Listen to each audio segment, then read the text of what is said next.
That's The Rock.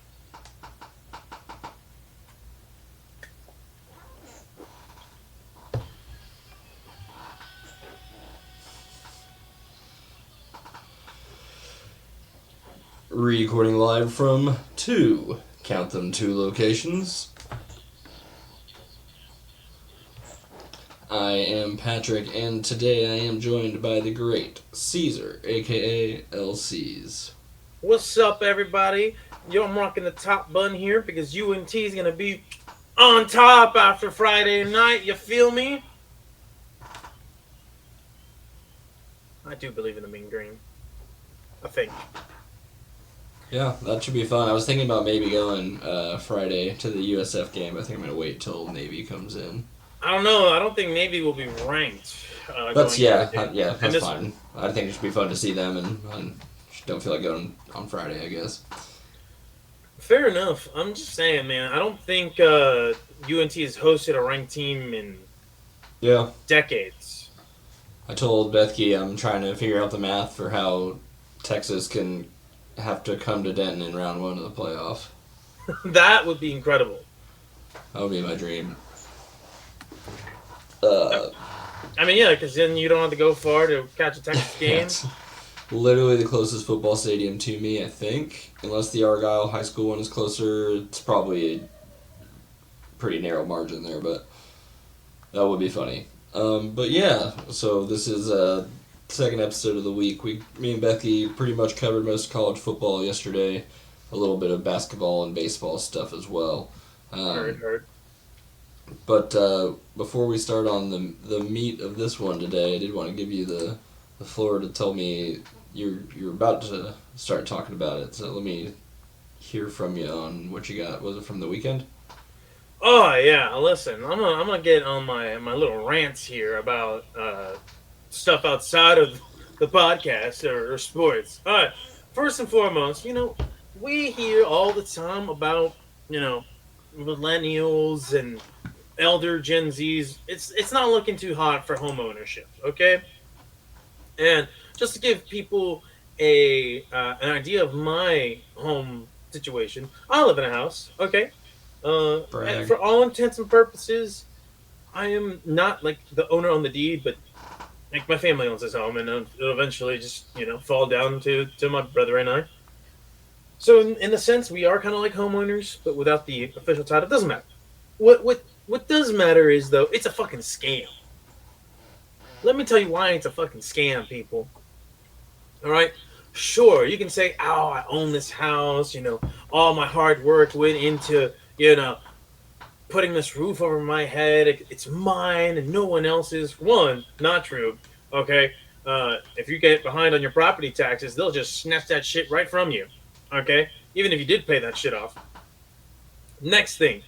All right. You are responsible for every little thing that goes wrong in your house. And let me tell you about my weekend because God, did everything go wrong. All right. Firstly, I'm at work. It's Saturday night. I get a text message saying, "Hey, the AC's not working anymore." And I'm like, son of a bitch. It's still hot here in Texas, right? It's October. I mean, if this was like, I don't know, Montana or some shit, we wouldn't be worried about the AC not working for a few months. Okay? So I'm like, all right, well, at least we know a repair guy. He's not exactly the cheapest guy, but we know him. So we contact him. He's like, all right, I'll come by Sunday morning. So, I get home. The house is at about a nice, toasty 78 degrees. Not great. Not too bad, though. Not too bad, but it's going to keep rising, right? Because it's nighttime. All right, so it rises and rises. The guy comes by, and he's like, "Hey, your unit is beyond repair." I'm like, what do you mean? Like, what's the issue? For anybody that works with ACs or anything like that, let me just say the issue was the compressor was done. It was just done. And then apparently our model was so old that they no longer make Freon for that particular unit. So we have to get a brand new unit. Do y'all know how much that should cost to get a brand new unit? It costs a fuck ton of money. Okay, sometimes that's the money you don't have. All right, so we got that, and he quotes us like $5,800. I don't have $5,800 just to drop on that shit, uh, not in cash at least. And that guy only works in cash, so that's a problem. All right, so we basically have to hunt down our own unit that is mildly affordable, right? As the temperature in the house goes up, we got 5 dogs, so we gotta speed that process along because you don't want your dogs to have a heat stroke or anything like that, because then that's a vet bill that's going to be very expensive, especially if it's on a Sunday and all you have access to is emergency vets, right?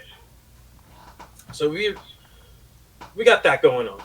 Eventually, I do find a place in Grand Prairie. Shout out Surplus City. We got no sponsors here, but if they get my sponsorship, okay, uh, we got a unit for pennies on the dollar comparatively to where you would find it elsewhere.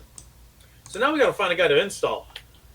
Our guy right here, the one who checked our shit, he's like, "Oh, I'll do it for $800." Sir, the last time you installed something for us, the unit, the install, everything was $600. You are now only doing the install, and you're not even picking up the thing. All right? No. So luckily for me and my family, we knew people that knew people, and someone was like, "We'll do it for $500." I'm like, all right, cool. So all of that's gonna get settled Monday. Now the house is at like 82 degrees and still rising. Okay, so it's getting hot. The dogs are very uncomfortable. That's worrisome. Now to add insult to injury. All right, so I buy the unit. We set up the appointment for the guy to come in. This new guy to come do the install. But then we smell gas. Mm, We have a gas leak. gross. On top of not having AC. So this is all on the same. This is all happening Sunday, right? We're like, fuck, just spent a bunch of money on this. Now we we have a gas leak. Now, thank God this was only in one spot. It was our water heater. Now I'm a little stressed out because I'm like, okay, one, if we have to replace the water heater, that's just way more. That's just more money, Yeah. right? And that's a whole different project, a whole different new guy that needs to be installed. We have to call the gas company and be like, "Hey, man, we got a gas leak." And they're like, "It's at the premises. We'll get someone there immediately." Yeah. By immediately, they meant like almost an hour later. I'm like, Jesus. that's not immediate. Um, Just so that's tell them. Just tell them you're gonna start throwing matches in there until they get there. right. So that wasn't fun. Now we caught a lucky break. All right, the my older brother, he knew somebody who could take a look at the water heater and see that maybe it was just a tube or something. Just it'd be a real quick fix, right? But there was a fear, a concern that maybe when the gas company comes in, that the city would be involved. And City of Dallas, if you didn't know, right? If the gas company determines you need to be you need your gas shut off, they're going to send their own inspector to the property, and then you are responsible for hiring a plumber or some like separate gas tech to also come in there uh, and give the sign off. I'm like, okay, you guys are good to go. We can, tell the gas company you guys can have gas again. We're like, fuck. So we Damn. got another break in that the guy comes in and he's like, yeah, it's just your water heater, so you can get somebody to fix that. We don't have to shut off your gas. I'm like, oh, thank God. And the city doesn't have to get involved. Again, this is still Sunday. This is still all going on Sunday. But yeah, we got the gas situation resolved. Somebody came in late at night, fixed our water heater. It's good. We go Monday, pick up the AC unit, which, by the way, they load that thing up on a forklift, and they said, yeah, two people can definitely get this off the truck with no problem. buddy, it was a problem. Okay, that shit was not fun trying to lower that thing. And he's like, "Oh, I don't want to be like in the hundred, like it's only a couple hundred pounds." I'm like, when you say a couple hundred pounds, that could mean anything. 400 pounds could be a couple hundred pounds. 200 pounds is manageable. This thing, I don't know how much it weighed, but it was not fun to bring it down. But anyway, we finally got that all resolved on Monday. We finally get air conditioning. But man, the house hit like 85, almost 86 degrees. Not fun. Okay. Texas homes, the way they're designed, no circulation. Please, Jesus Christ. Can we hit some higher ceilings? Higher ceilings means cooler homes, people. I just want you to know that. It's a naturally cooling design. But whatever. So just when I think my last 24, 36 hours of just inconvenient home issues finally ends. Now it extends to my goddamn fucking tires on my car. I go to work. It's a slow day at work. Like, no money was made. And as soon as I turn on my car, it just tells me, hey, low tire pressure. I look at my shit, and I'm like, my tire should be at about 36, PSI. It was 21 PSI. Not great. Oh, yeah, that's not great. Cool. So, that's just a little cherry on top to the whole situation. Huge fucking screw in my tire. I'm like, that's DFW for you. Right? I'm like, please tell me that it's repairable and I don't have to get new tire. Because I just don't want to spend any more money than I already have to this point. And guess what? It was fixable. But y'all, these were my misadventures. Very stressful couple of days. And then not to add insult to injury, but as a sports fan, my Eagles lost in embarrassing fashion. A tough one, yeah. Yeah, it was a tough one. They were up 17-3 and then lost that shit 21-17. I'm like, come on. This is ridiculous. Anyway, that's my weekend. That was me ranting. Homeownership is a scam. All right. When you rent, guess what? You're not responsible for any of that shit. That's the landlord. That's the rental company. Yeah, basically none of it. Yeah, basically none of it.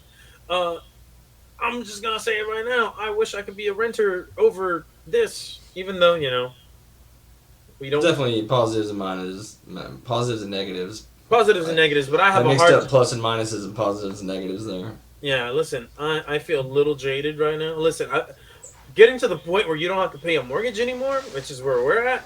That's nice. That's nice. That's great. But the property taxes in DFW, not great. They suck ass. Well, Anyway, that's my rant on that. Love it. Sorry you had to deal with all that. I'm trying to remember what I did this weekend. I think it was a lot of playing the Switch. Nice. That sounds relaxing. Yeah. That's the one good thing about London games is my team's done by like 11, so I can kind of have the rest of my day to do whatever, which might include watching some football, might not. That's my choice. But yeah, that'll get us into the league, the Shield. The Shield, baby. And I guess we got to start talking about some things, shouldn't we? Okay. So. OBJ's suspended. Which I didn't even know he was, on a roster. He was still around. Yeah. I know he's not on a roster. There's no way he's on a roster, right? He would have to be suspended, right? No, you can suspend somebody as long as they're But active you don't serve and the not suspension. You don't serve the suspension unless you're on a roster. Well, I don't believe he's on a roster. So I mean, yeah, he's definitely not on a roster. He's a free agent right now. It's kind of a nothing story, but it's kind of funny too. It is funny. If a team picks him up, I think he'd have to miss the first 6 games with that team. Is how that works. But yes, and I don't believe anybody will pick him up at this point in his career. I don't know. You can get him back for the playoffs.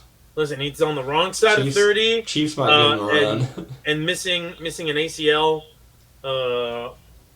He's just not the same athlete anymore either. So, he had his highs. He has a Super Bowl ring, but the OBJ that we know is done. Yeah, for sure. Which sad because he was one of the most electrifying receivers during his prime. I mean, yeah, they don't really fade out; they just fall off. But Yeah, It's alright. He gave us a lot of cool catches. he definitely did. I will not miss him though, as a former or no, well, as an Eagles fan, him being a former Giant. But I do Yeah. respect his game. It just was very annoying to watch him just tear up my team's DBs for 4 or 5 years he was a Giant. But yeah, we got that. Now, outside of that, there's some other huge league shifting news. Right? If you didn't see this, I don't know how, because this is probably the hottest story in the NFL this year. Joe Flacco got traded. Dude, to wild. Joe Flacco got traded and somehow is going behind an even worse offensive line than the one that he has in Cleveland. And within the division, that's a weird one. You don't get a lot That's of a weird QBs one. within the division trades. Yeah, it's so strange. I'm just thinking, like, Cincinnati, you already have issues with the fact that your QBs are getting crushed and killed behind that offensive line. All right, Jake Browning, listen, he played like garbage this past week, and he honestly hasn't played well this year. At least last year and the year before, whenever he had to step in, he had his moments, right? He had his little flash in the pan Yeah. moments, but this year it just hasn't been that, right? And a lot of that has to do with the fact that the Cincinnati Bengals just cannot get offensive line right, No. and they I wish haven't I- been able to for the entirety of the. It feels like the entirety of the history of that organization since the 2000s. Now, I could be wrong, Bengals fans. You might be yelling at me. They're like, no, we had these years where we had a good offensive line. I'm like, but did it matter? Did it matter, really?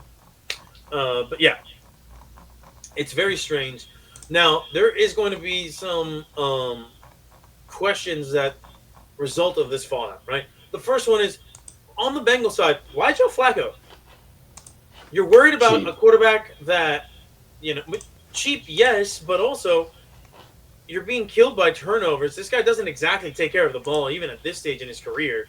All right, he makes a lot of throws that you're just like, I wouldn't want my veteran making these sorts of plays. Sure, they can sometimes lead to some great offensive production, but it's real feast or famine with him, especially now that he's 40 years old and he's a statue. He's always been a statue, and he doesn't exactly get rid of the ball fast. So No, I think it's just it's a puzzling fit. you need a veteran. You don't want to spend any money, and you just grab him for a few weeks. Man, if you need a veteran who's cheap, get one who's a little mobile. I go knock down the Jets' door and be like, hey, can we have Tyrod Taylor for a few weeks? You're not, right. you guys aren't having much of a year, and you're spending this much money on Justin Fields. You're gonna play him, and he's not playing awful. He's just not Playing for playing. the Jets. He's just playing for the Jets. All right. Here's a clip from that we should have used last week to show how good Cincinnati's offensive line is. Pressure off the edge. Browning is down. It's Cooper. I don't know what you're supposed to do when two guys get through five guys somehow. Yeah, you got four guys. Actually, that's six. Six, yeah, you're right. Yeah, Yeah, there's yeah. four on one in front, and then one on ones on the outside. And I'm pretty sure one of the ones is a tight end, if I'm not mistaken. It's not good. Not good. The Bengals are not good. The Browns aren't good. The division is just kind of shit this year. Which I didn't see that one coming. I mean, we knew the Cleveland Browns were going to be bottom feeders. I don't think we knew everybody else was going to be struggling. Like with the Cowboys, the Bengals have it set up where there's no backup quarterback that can even hold it. So, but even with their offensive line so bad, even Joe Burrow couldn't really do a whole lot. Some games it would work, other games he didn't have time. Yeah, and I mean, and here's the thing. What's maddening about that is that system that they run, where he has to hold the ball, is the system that Joe Burrow wants to run. All right, so he is willingly putting himself in situations to get hurt, knowing his offensive line can't hold up, but he wants to make plays. He wants to be a tough guy, and I'm like, listen, Joe Burrow, you're going to be the reason your own career ends. All right, I mean, what's he supposed to do? Just not play? And change up the way that you play, all right, to preserve yourself. Yeah. Adapt, all right, adapt to the situation. Don't try to force that offensive line to be something it's not, just because you want to hunt big plays, which It's the time he does. to work on your quick release, Exactly. Maybe he just doesn't have that in his bag of tricks, and that's what's going to limit him in his career. So we'll see what happens with that. But now let's look at the other side of this trade, the Cleveland Browns. So they're going full steam ahead with Dillon Gabriel, which still puzzling. I mean, he didn't have a horrible game. He didn't have a great game either. He's just, he looked like a rookie. That's what he is, right? Mm-hmm. But eventually, a guy like him, you're going to see the physical limitations because he is a physically limited player, right? He's short, not incredibly fast, but mobile enough to kind of escape some pressure. Doesn't have an arm that's going to threaten defenses deep down the field. That doesn't mean he won't make some plays down the field. A lot of quarterbacks do, even if they don't have big arms. Like, look at Tua. But there will be times where he's going to have to fit a ball into double coverage, and there's just not enough zip. All right, he's going to throw a duck, and he's gonna look bad against certain defenses that are going to beg him to make plays into tight windows. All right, so there is that to consider. Okay, now with that said, Dillon Gabriel has cemented himself as the number 1 QB in Cleveland. Who's the number 2? Naturally, you would think, oh well, who was the backup to the backup? Who was the third stringer? Oh, Shedeur. Well, we go out and find out that Kevin Stefanski says Shedeur is no lock to be the number 2 QB because Bailey Zappi, who's on the practice squad, journeyman Bailey Zappi, who does not have much to offer you in terms of a ceiling, right? You know what you're going to get from Bailey Zappi. You have plenty of tape on him. Is still in contention for the number 2 spot. Explain this, Cleveland. It doesn't make any sense. All right, you draft Shedeur Sanders. Now, that could have been a mandate from ownership. We don't know, but we know that Jimmy Haslam has been meddlesome in times. All right, I mean, isn't he the guy who went to a homeless man to get draft advice when it came to Johnny Manziel? Clearly not somebody who is always in their right mind. But nonetheless, all right, if Dillon Gabriel doesn't work out, guess what? You can pivot to another young QB that may have a higher ceiling than Dillon Gabriel, at least when it comes to the physical tools that he has. All right, I know that there are some talks about, Shedeur Sanders' attitude and whatnot. Honestly, when he pantomimed the interview, I thought that was funny and definitely acknowledging Rex Ryan being critical of him, which, by the way, we as a society move on from Rex Ryan. He offers nothing. He shouldn't be talking about quarterbacks. He shouldn't be talking about anything other than like sandals. Feet. Feet. Where he get a good foot rub. Mark Sanchez, which we need to talk about that. We're definitely going to talk about that. Now, thank you for reminding me, because that's a crazy story all on its own. But yeah, it's interesting to see how they're moving. Here's now. something I hadn't thought about yet. Someone posted on the Browns subreddit. Let me get this straight. We gave Flacco and Pickett all the first team reps in camp just to trade both and start a rookie 5 weeks into the season. Right? Listen, this is a poorly ran organization. I'm surprised Kevin Stefanski has kept his job for as long as he has. Well, I mean, I think the thing is, it's like even the owner and GM know, like, nah, this ain't your fault, Kevin. This is on us. Well, I don't know how true that is because, listen, there was talks, right, during the Deshaun Watson era of the Browns where he's playing and he's struggling, and they are trying to force somebody that Kevin Stefanski did not want as his QB. And it was very clear why, right? And besides all the sexual assault allegations levied against him and, all the mounting evidence on that end, he just was not the same QB he was in Houston. Tough. Right? I mean, and there was obviously the off-the-field stuff, but it's weird just how quick he fell on the field. Yeah, and he was not a fit for the type of offense that Kevin Stefanski likes to run. at all, right? And so there was rumors of him being on the hot seat because he couldn't make it work. It's not his fault he couldn't make it work because at the same time, Deshaun Watson just wasn't good anymore, right? So maybe that's why he's gotten some grace. They open their eyes and they're like, yeah, Deshaun Watson sucks. So we're just gonna keep giving you chance after chance to get this right. And honestly, I think he's better off just getting fired by the Cleveland Browns, going back to being an OC somewhere, and then trying again. So Kevin Stefanski, this is me pleading for you to resign and join the Philadelphia Eagles coaching staff as the offense coordinator, please.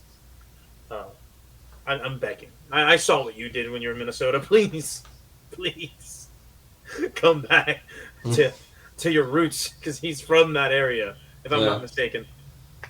But anyway, that's besides the point. The Browns, they wasted so much time on Kenny Pickett, so much time on Joe Flacco, and now you have two rookies and potentially Bailey Zappi. It'll be interesting to see what happens. Maybe this is all just a ploy to get Deshaun Watson back on the field after he recovers from his injury. Who knows? That's just like a little theory to throw out there. Probably nothing to back it because they're probably done with him anyway. So, yeah. Interesting moves in the AFC North between two teams losing records right now. I think they're both out of the playoffs. It would take a miracle for the Bengals to somehow recover. Yeah, I just don't think Burrow gets back in time, so... Yeah. And even if he did, I don't know that the rest of the team's good enough. Definitely not. And with that ownership group, doesn't want to spend money, and that scouting department just can't get it right on defense and can't get it right with their offensive line, it just seems like they are destined for mediocrity. We're looking at the new version of the Carson Palmer, Chad Johnson, TJ Houshmandzadeh Bengals. Like that's what we got now. All right, they're because you got the quarterback and you got the two wide receivers. You don't have anything else. I mean, it was that way with Andy Dalton too. Yeah. Well, it's very funny. The Bengals, it just seems like no matter how much things change, they just seem to stay the same. At least in Cincinnati. Anyway, we'll move off of them. All right, enough AFC North talk. Let's look at some of the standings currently in the NFL because we are a little bit past the first quarter of the season. There are some surprises and there are some not surprises in terms of who is in the playoff hunt right now. So we're gonna look at things by conference. We'll start with the American Football Conference. All right, Patrick. Without peeking, I don't know if you have it, unless you already have it. Let me close it. All right, go ahead. All right. Without looking, who would currently be the number one seed in the AFC? Do you know off the top of your head? The AFC in general. Yes. I'll give it one more second before I give up because I think that was it Buffalo? No, sir, you would be wrong. They would be the 2 seed. Oh, the Colts. Yes, the Colts. Yeah. The Indianapolis Colts, the biggest surprise of the season. Danny Dimes, no longer Danny Dimes. Indiana Jones now. He's got to do a few weeks of Indiana Jones before he turns back into a pumpkin. But here's the thing, and this is why I'm starting to think maybe he won't revert back to the same one in the same guy he was in New York. He might definitely drop back down to earth, right? But have we not said certain similar things about certain quarterbacks that look like they flamed out? I just want to take one quarterback who's looks like he's turned the corner. All right, look at Sam Darnold. Sam Darnold was without a doubt in his time with the Panthers and the Jets one of the worst quarterbacks in the NFL. Just absolutely buns, hot dog wire, just a trash can with an arm, and pneumonia, I think, or whatever thing that was it hand and foot disease? Hand, foot, and mouth disease. Yeah, still don't know how he got that. Kindergartners get. Yeah, it's wild. And look at him now. He had a renaissance year in Minnesota, right? And He had a I thought, renaissance like 14 games, and then which is more than you could say for the rest of his prior and prior to that run. Okay, and then yeah, he had two horrible games to end the year. But listen, he's in Seattle now, and he's not bad right now. I mean, he's not great. Okay. He's doing okay, which is more than you can say for him when he first came into the league and prior to him joining Minnesota. Right? Let's look at Baker. Baker Mayfield had his moments in Cleveland, but then he goes to Carolina. That's a mess, right? It's just not working there. Gets traded to the Rams. He has a pretty decent moment, and then goes to Tampa Bay, and has just kind of rejuvenated his career. Has shown flashes as to why he was taken with the first overall pick, and he has Tampa Bay as this perennial NFC South contender, not NFL contender, right, or NFC contender, but he plays well enough. He gives those and yeah, they're definitely spooky. those moments where you're like, there's no team where you're like, oh, the Bucks can't beat this team. exactly. Now, will Baker give the other team a chance to beat them? Absolutely, but he's also going to give his team a chance to win the game. So he's a double-edged sword at QB, but those are some of the most exciting ones, right? They make for great content. Let's look at Daniel Jones, one of the most turnover-prone quarterbacks in the league when he was with the Giants. When he was with the Giants, he wasn't a devastating passer. All right, he had one good year with the Giants, right? And even then, that year, still not that impressive. Saquon had a good year. All right, and let's see. I want to bring it up right here because Giants fans were pointing to this season as if it was some incredible turnaround. It was just okay, right?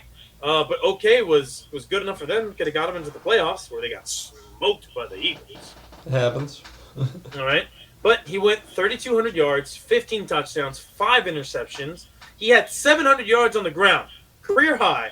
That was very impressive. 7 touchdowns on the ground. Okay, so you look at that and you're like, oh man, he has this offensive system that might utilize his surprising mobility and decent enough arm, and then fell off a cliff the next 2 years. Drastically fell off the cliff. Gets traded to Minnesota. Doesn't play really, but he does spend some time with Kevin O'Connell. Now he goes to Shane Steichen, and he is having a career year right now, all right? In 5 games, I'm pretty sure he has exceeded the pace that any pace that he was with the Giants. What I mean by that, I mean, he's on pace for 4,300 yards, 20 touchdowns, only 7 picks. That is a hell of a season for any QB, let alone somebody who has been as bad as Daniel Jones. Will the wheels fall off? Possibly, but right now they haven't. Yeah, and I don't even know that my distrust of it isn't necessarily just him. It's just the thing as a whole. Yeah, but you look at. I'll give you a list of teams here, and you tell me what you think of this: Dolphins, Broncos, Titans, Raiders. Dolphins, Broncos.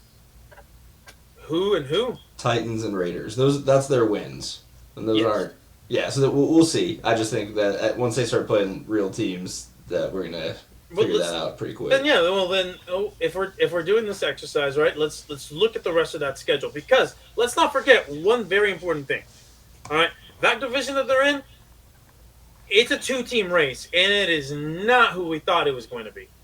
All right, Houston, Houston does not have a good offensive line and does not have a good play caller on offense. So Houston is going to struggle to win games that they should win without issue, right? So we're going to see that. But let's look at their upcoming schedule. They have the Cardinals. You can't tell me the Cardinals are a good football team.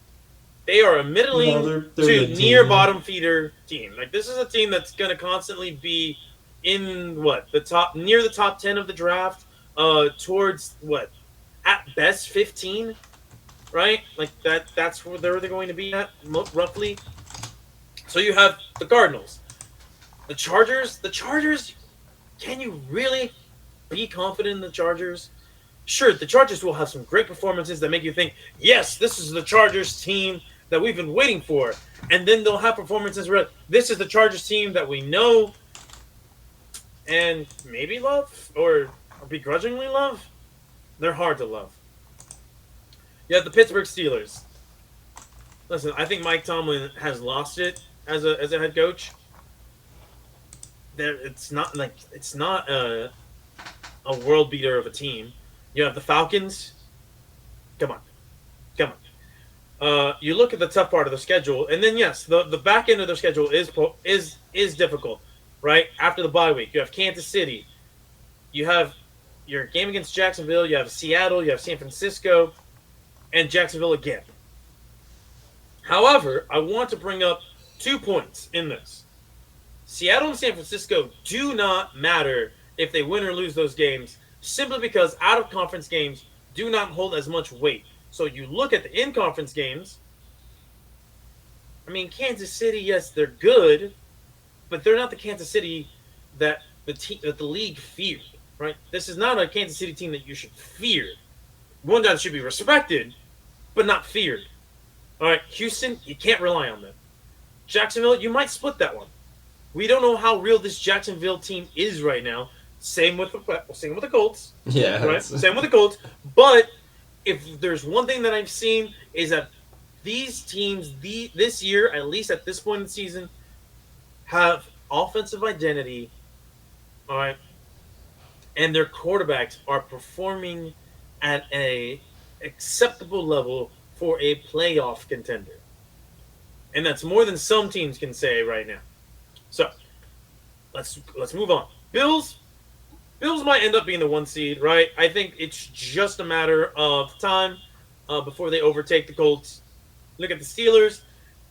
They have no competition in the AFC North. I say every week I'm like, surely the Ravens will at least be better than they are. No, and this is what I'm saying. This is the beginning of the end for John Harbaugh. All right. You look at the Chargers in the AFC West. They're going to be in a dogfight. All right. You have Denver that you mentioned earlier. Denver's 3-2.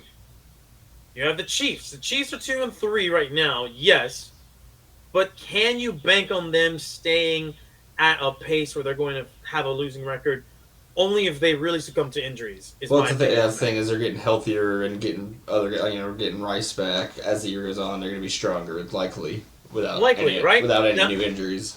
Yes, so we'll see on that front. So right now you have Denver and you have LA.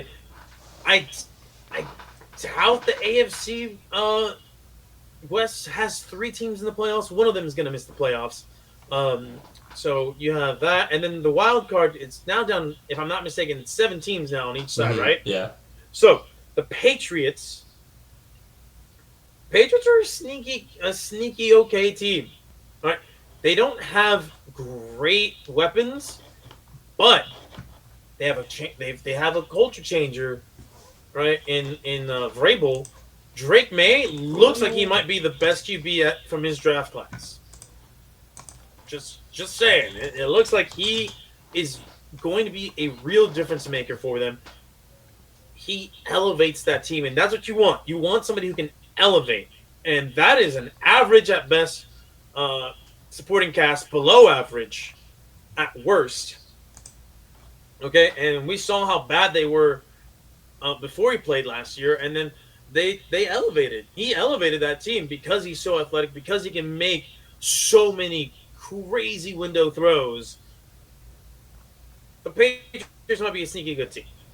All right. Now you look at the rest of that conference, and the rest of that is done. The Raiders are done. The Baltimore Ravens are done. Dolphins are done. Browns, Titans, Jets. That's not worth discussion. The only teams that we'll really have to be keeping an eye on is, do the Chiefs make a run? Can the Houston Texans get their shit together? That's what's going to matter, because I don't think the Bengals are really going to be able to make up for the lack of offensive line and bad defense. All right. Patrick, do you have any opinions on this? No, I think we pretty much got that in there. There's a couple of teams that are a little bit ahead of everybody else, and then there's a big pile of mess for most of the AFC, which I think is also true of the NFC. But Yeah. I do think the NFC is slightly more week to week competent. Yeah, and listen, I think right now the Jacksonville Jaguars will be the one that wins that division, but it's going to be a tight race in the AFC South between those two teams in particular. All right, and it may just come down to who has the best QB. And on paper, that should be Trevor Lawrence, but who knows? Maybe Danny Dimes, Indiana Jones, he has that renaissance where he finally lives up to his draft stock. All right. Anyway, let's move on to the NFC, where we know these teams a little bit better, a little more intimately, just because, our teams are in the NFC. Now, this feels like a real bloodbath right now. All right, Patrick. There are currently 4 teams in the NFC that have 4-1 records. Can you name them all? Eagles. Yep. Bucks, maybe. Yes. The Lions. Yes. And There's a surprising one. yeah, I know. 1 second. Is it all 4 division leaders? Yeah. Okay, so I got the North. I got You're just missing the West. the East. I'm missing the West. Oh, is it San Francisco still even Yeah, San leaders? Francisco. Yeah. Despite half that roster being on IR, being injured, they have fought their way to a 4-1 record. This is one of the more impressive coaching jobs from Kyle Shanahan. If you know me, if you've watched this show long enough, you know I don't really respect him that much. So for me to praise him, it's got to say something. He's getting it done. He's getting it done. Are the Rams now, just like 3-2 or something? Also, they're right behind. I believe the Rams are 3-2. Now, here's the thing. I'm gonna pump the brakes a little bit on the San Francisco praise because yes, you can only play the teams that are on your schedule, but those wins have come across the Saints, and the Cards. Right, those are 2 of their wins, and those are close games. They also beat the Seattle Seahawks in Week 1, but Week 1, it's really hard to tell what any team's going to be in Week 1. All right, and then they got taken into overtime against the Rams. So this is a squad that could easily be on the opposite side of 4-1. They could easily be 1-4. They're 4-1 with a point differential of 18. Yeah, they've been playing teams really tight, really close. But hey, they were always going to be in the easy part of their schedule to start the year, and even with the injuries, there are going to be games that they could win, right? And they could if steal. I look through their full schedule, there's not just a ton that you're like worried about from their standpoint. The Bucks game's gonna be their biggest competition. Yeah, they have And the Rams again, probably. Yeah. Yeah, because if I'm not mistaken, they finished So we're near Falcons. last year, and so the schedule that they were going to be given was going to be one of the easier ones. So Falcons, Texans, Giants. They also got another Cardinals, a Browns, a Colts, Titans, and Bears. So I think they're going to win a few of those. Yeah, and listen, I'm looking at this and I'm like, this is a team that might only have 5 losses on the season, and I think most of them are going to come from AFC teams. So still get bounced really quick if they're not healthy. Yeah, which they're struggling to stay healthy, right? It's one of the wilder things I've ever seen. But it has to be some sort of cosmic karma for that fan base and that coaching staff. And some of those players. I just think it's karma. It's which is weird to say when they're 4-1, and they're like, they're 4-1, but they're half of the teams in the blue tent every week. So, and now let's look at the Tampa Bay Buccaneers. Listen, they have such a good path to being a 1 seed potentially, right? You did lose. You did lose to the Philadelphia Eagles, but the Philadelphia Eagles are not very impressive right now. They have O-line issues. They can't seem to put together a full half or a full game of competent offense, despite probably having the best offensive roster in football. You look at their skill positions, top to bottom. Like it's hard to say somebody is better than them in that regard. And you think, well, it offense shouldn't be hard, but under Nick Sirianni, post Shane Steichen being the OC, offense has been incredibly hard for this team. It's maddening. It's absolutely maddening.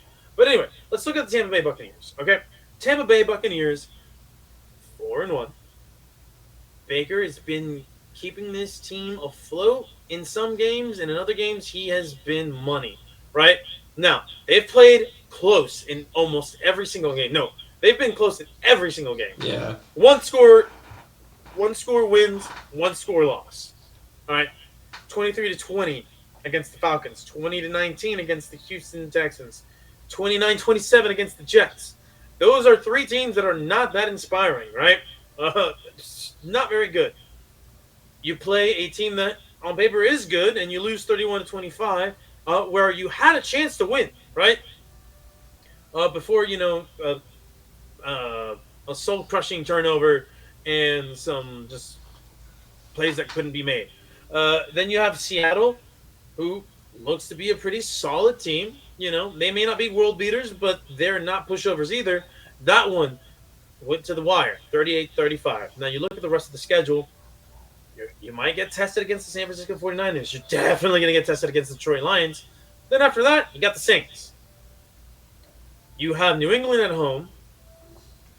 And then you have Buffalo, right?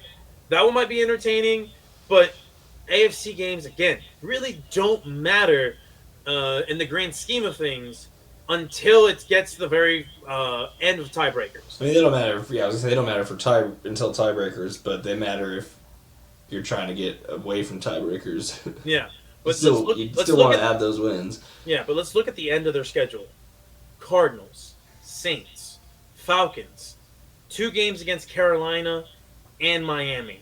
That It's back tasty. end of the schedule, if you can make it through that run healthy, those are layup wins on paper. Can you do it? If you can, you are going to have some home field advantage in the playoffs. You may not be the 1 seed, but the 2 seed? I mean, you can make some serious noise as a 2 seed. Trust me on that one. Let's look at the Lions. The Lions, 4-1. And to me, they are a surprising 4-1. Not that they aren't a talented roster, but they lost both of their coordinators. Yeah, We've seen teams lose. Yeah, we've seen teams struggle when losing both their coordinators. Eagles in 2023, for example. And it feels we've seen it on a micro level in their games. They're still figuring it out, the new systems and stuff. They're not. They are, but they're not as polished as they were. And yet, Jared Goff, 75% completion percentage, 12 touchdowns, 2 interceptions. Right, like he's still playing efficient football. And then you have Jahmyr Gibbs and David Montgomery. They've been coming on as of late. Right, they're still doing. Montgomery got a passing touchdown this week. Yeah.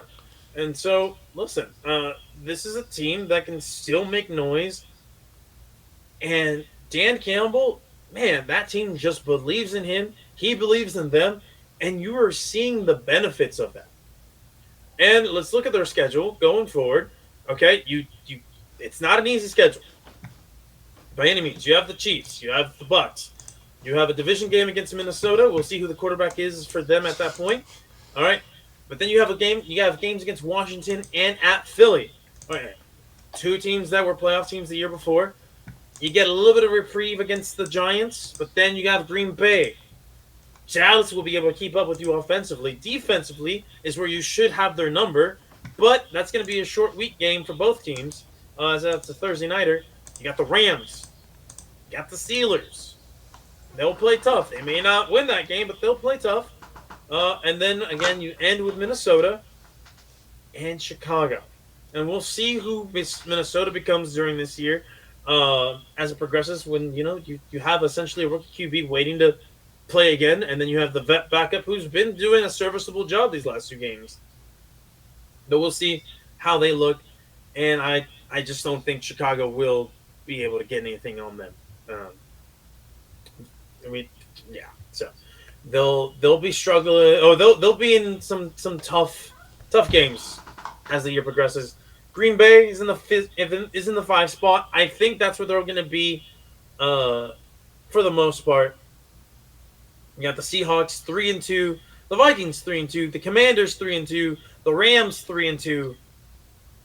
There is going to be some stiff competition for the wild card, and so right now, sorry, go ahead. no, I think right now the NFC just it's just going to be an interesting and entertaining watch going forward once we get more same conference matchups against these teams, because a lot of these teams will be playing against each other. Oh, but as you were going to say, yeah. So I was just kind of going over the list. So I think we can probably clearly eliminate Giants, Saints, and I think we'd agree Panthers and Cardinals and Bears are definitely not making it in. absolutely. So it looks like it's probably, Green Bay, Seattle, Minnesota, Washington, LA, and Dallas fighting for that, all those wild card spots there. Oh, for sure. That's a lot of teams for just 2 spots, right? Or 3 spots, I guess. 3 spots, yeah. So, and each of these teams has some major flaws in it. You look at the Washington Commanders, old roster, a coach who has not been able to show that he can provide sustained success, right? At QB, who He's still really very young. very talented, very young, yes, but the way that he plays does lend himself to getting hurt. Right? You look at the Rams, And the field he plays on. oh yeah, of course. And then whenever you have to play at the Giants, that's a horrible field to play on too. So you have that. You look at the Rams. They just can't seem to put full games together. They have an offense that can move the ball, and it just seems like that defense is missing something to really cement them as a true contender. Of the teams that aren't currently technically in the playoffs, they're the ones I would trust the most out of both conferences. Who's not currently in the playoffs. Yeah. That's fair, because they have Matthew Stafford, Puka Nacua, Devontae Adams. All right. Again, Sean McVay, I put him in that same boat as Kyle Shanahan. Listen, he has a proven track record of getting the most out of his teams. So he's definitely somebody that you can rely on to get that team, as long as they can remain mostly healthy and keep Matthew Stafford playing 15 out of 17 games. They should be fine. I think they'll be able to get into the playoffs because we'll see how Seattle holds up as the season goes along. Your team is a mystery, I think, even to Vikings fans. I mean, it's all about what 5 guys are in front of the quarterback more than anything. Even the quarterback is the more talked about thing. The third string center and the backup guards and tackles aren't going to get us in the playoffs. That's right. Yeah, man. Can't run the ball for shit. Yeah, and not being able to run the ball in this league is killer. It's killer for sure. But yeah, we're only a quarter of the way through the NFL season. We'll see. We'll check up on these teams when we get to the near halfway mark, because 17 games, it really throws off the whole. Oh, we're halfway through the season. All teams have played 8 games. So, yeah, we're 4 weeks away from the official halfway point. Yeah, so we'll come back to this. We'll see how the playoff picture has changed, but it's interesting, I think whoever comes out of the NFC should be considered the favorite to win the Super Bowl. Buffalo Bills be damned, because it's not a bloodbath on the other side. At least maybe not yet. Maybe as the year progresses, that'll change. All right, now, would this be in bad taste to call this a bloodbath, as we talked about the Mark Sanchez situation? Is that just a bad taste transition? No, it's fine. All right, listen. He is an idiot. And listen, if you hadn't heard, putting it very lightly. Yes. If you haven't heard, if he wasn't informed. If you were not informed about this, Mark Sanchez, a color commentator for the NFL on Fox Sports, a former New York Jets quarterback, Washington, and USC. I believe USC. That's you know him from USC and the butt fumble. And from the butt fumble, for sure.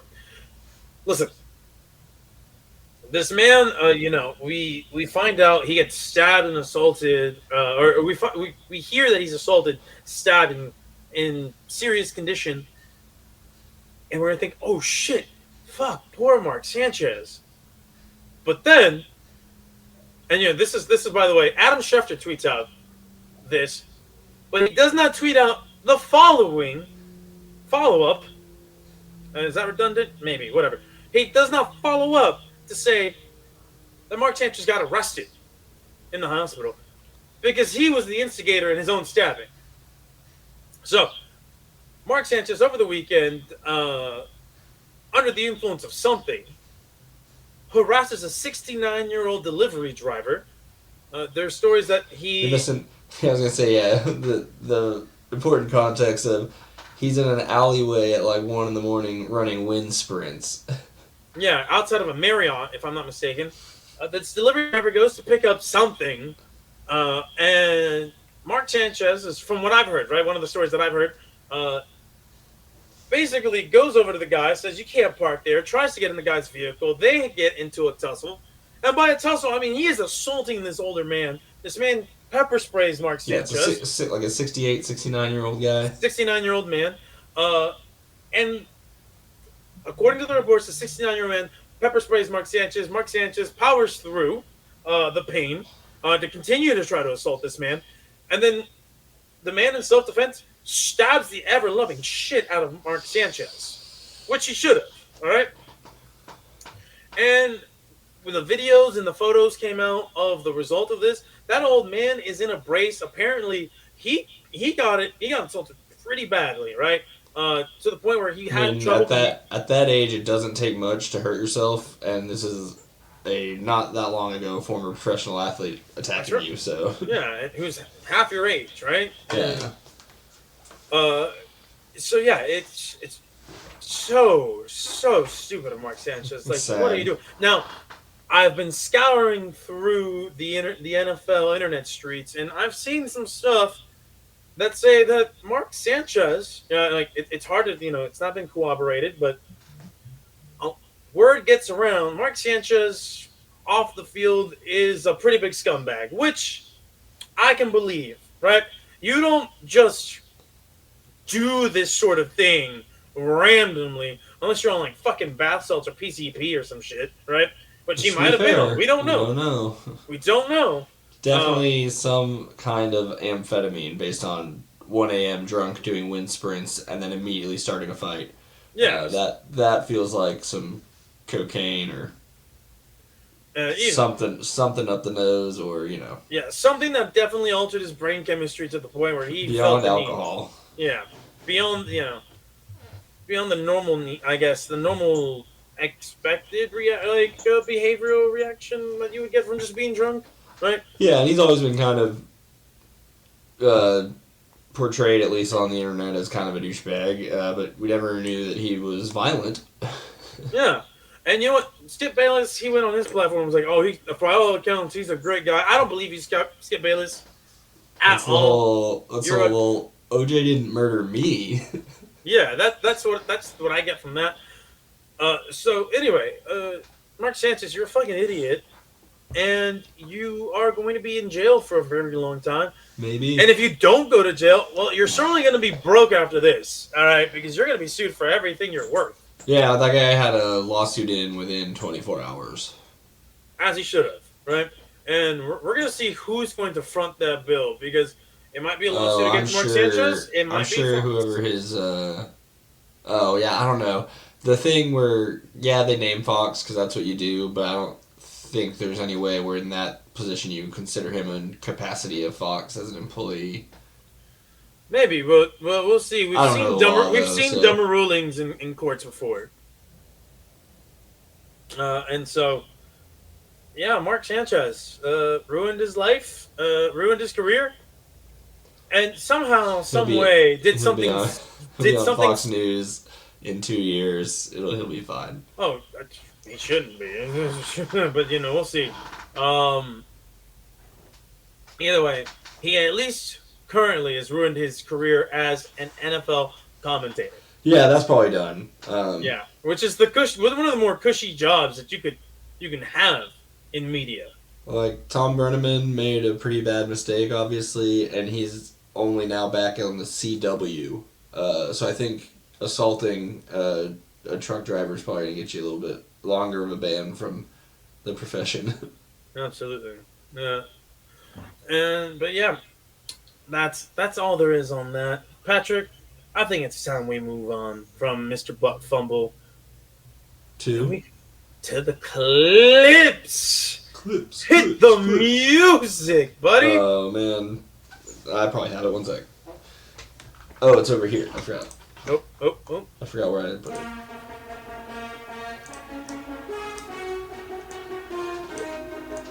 Still haven't really played with how to level this properly, but... Well, we'll figure it out. Listen, this is the highlights, the lowlights, or as the beat would indicate, it's all of the lights of the NFL. This past week was filled with incredible moments, up and down, good and bad, head scratching, just blood boiling. Whatever metaphor, whatever terminology you want to use, there was a lot. And we here at Pass the Rock are here to present some of our favorite clips of the week. So welcome to the clip show. Let's get things started. Now, we're going to start with some of your clips right here. We got one courtesy of Patrick Mahomes with a 360. Patrick, I'm going to click it, and you're going to talk about it. Let's go. Yeah, so we'll see it as a fake handoff, real pitch. That's a beautiful play. It is beautiful as it is right here. Because you turn your back to the defense multiple times. This could have gone real bad, but it didn't. Yeah, and that's the beauty of that play. That's one of those plays where when you try to run in a video game, the computers can't really execute that kind of thing, and you just get blown up. Absolutely. Matter of fact, I think if any college team would try that, most of them would get blown up and it would look bad. That's something that you would see Navy try to pull off, I feel like. Yeah, or Boise State or just someone weird might do it. Yeah, some FCS program or a team that's known for trickery. Now, let's look at this. You have the Vikes field goal. I'm going to guess this is going to be on the low light side, if I'm not mistaken. I can't believe there's not more coverage of this. The league hasn't said anything about it. It hits the spider cam, as it's called. So, Vikings kicker Will Reichert, perfect coming into this game so far in the year. This kick is counted as a miss despite it hitting a camera wire that's in the way, and no one does anything about it. By the rules, that should be a dead ball replay. But yeah, and they didn't mention it, and everyone just moved on, and luckily the Vikings came back and won it anyways. But yeah, and if the Vikings... it sucks for him, and his agent's probably pretty pissed too. Yeah, and listen, if you are the Vikings, you should be proactive and get that, retroactively reviewed. Not to, have a counter or anything. Yeah, I don't know how no one on that team, on the Vikings team, thought to look at that. I don't know how anyone in the league didn't think to look at it. I don't think that's something that's reviewable in game, but that should be reviewed post game so that the officials can be a little bit more cognizant. Technically, it's a turnover, so it should be reviewable. I mean, is it really a turnover? It's a turnover on downs. I guess. I don't know, but it's not a takeaway, but it's a turnover. All right. But either way, the refs on the field someone should have seen that. And at the very least, talked about it. All right. Now, it looks like you and I have the same... Yeah, I figured you might have it. This one's a little slowed down, the one I put in, and from, the behind him angle. Yes. Now, hold on. Did you delete the one that I put on there as well? No. I guess I just didn't upload it. It doesn't matter. Oh, yes, it does matter. Because we'll show you the two different versions. We'll show you the sped up and then the slow-mo. Let's play it in regular speech, shall we? First, we're calling this failing upwards to victory. Let me tell you, when I woke up on Tuesday and saw this, I didn't really believe it was a real thing that happened. Brother, this looks like something that would happen on Maction Tuesday. Because what the hell is this? The play would have been over, because he'd be down at as a 3-yard loss when he falls. That's right. Imagine this, right? You are trying your best to lead a game-winning drive, and it's a gotta have it down. You're in the red zone. You're near the goal line. Everything on the line. Time ticking down, and then you see your QB just fall down. Twice. See that in slow motion. All right, here we go. Now he gets tripped by his own lineman, right? Stumbles right here, gets up, stumbles again, and at no point do the Chiefs take advantage of that. And you just see Trevor Lawrence. It's like they lost him. He's Like, still. what happened there? So, yo, shout out to the Jags offensive line. They held up for so long, and I want the viewing audience at home. It's been talked about before, but Chris Jones just walking and watching. You can see number 95 near the top of the screen. Just not even give a shit. Listen, He's not getting there. even so, like that's gonna show up on tape, and you're like, man, you want your best It's not a players good to look, give their you're best right. effort. You know, it's a tough look. And even then, like, let's look at that again. He just stopped before that. He just stopped trying to get through. I wonder. Yeah, I mean, he should have kept playing. I do wonder if there's a part of him that's like, well, obviously he was down. Even then, you play, as they say, I play know. through the whistle. Play through the whistle. Yeah. Play through the whistle. The only thing that could have made that like more of a legendary play, I guess, if it was like 4th and goal instead of 1st and goal, because they would have had a couple more plays. Yeah, they would have had a couple more plays, but still. Still, I think it's a signature moment in Trevor Lawrence's career, and it couldn't have happened in a funnier way. Yeah, it is very much like the butt fumble, except he recovers and scores. Yes, the anti-butt fumble. If you will. Yeah. All right, now, not to make fun of the guy for too long, because he did have some impressive plays in this game. And this was one of my favorite plays that he made on Monday night, and it is this tight window throw. So I believe it's a Brian Thomas Jr. Steps back in the pocket, launches a laser into double coverage in the breadbasket. That is a throw that you expect from somebody who's taken with the first overall pick, who came in with as much hype as he did. That's what you want to see out of him. Can the Jags with Liam Cohen get that out of him consistently? Well, this is certainly a great start to get that going in that direction. Had a couple of great throws to Hunter also. Oh yeah, definitely. But there's only so many plays that we. Oh, can for place, sure. Yeah. place them with. Now this one, I've watched this replay a couple times, and I just think to myself, this has to be the slowest pick six that I have seen that goes the distance that this one goes. Right? Like we've seen defensive tackles, the big fellas get the rare pick six, and they're not moving, but they managed to get in the end zone. This one though, I don't know. Maybe it's just he's a long strider, but we get a pick six right here. Boom. That's gonna be a pick six. Watch this. Makes the man miss, and then he's just not really running all that fast. He's just look at that. Even the receiver gets a chance to catch up to him, and he just doesn't. Who's that guy? That is Devin Lloyd of the Jacksonville Jags. I wonder how tall he is. He's only 6'3". Yeah. I was wondering if sometimes tall guys you just can't. It doesn't look fast because their legs are just so long. But it's not really what he's got going on there. But maybe that's part of it. Maybe let's just take one more look at this. Right, drops back into coverage, snags the ball, and it. Yeah, So when he's at full sprint, it takes him about 2.5 steps, cover 10 yards. Yeah, that's just a weird looking play. It is weird. It looks like the slowest pick six I've ever seen. But hey, man, especially for the amount of yards that he had to get. I think he was credited with a 99-yard pick six on Patrick Mahomes. What a hell of a play to make. He's having a great season by all accounts. So, hey, if the Jags turn around their fortunes, it's going to be because Trevor Lawrence takes a step up on offense and Devin Lloyd is putting the defense on his back.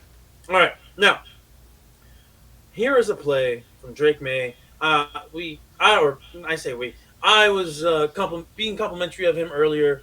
This play right here, I think, just encapsulates what his physical attributes allow him to do and the plays that allows him to make.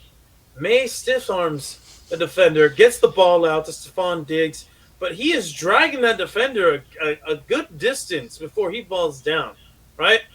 This is very impressive of him to get that ball out right before his knees hit the ground, able to fight off that defensive player.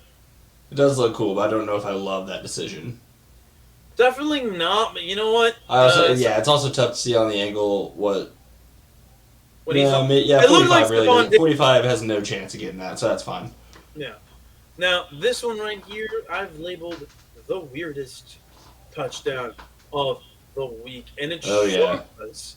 All right, courtesy of the Tennessee Titans, Arizona Cardinals.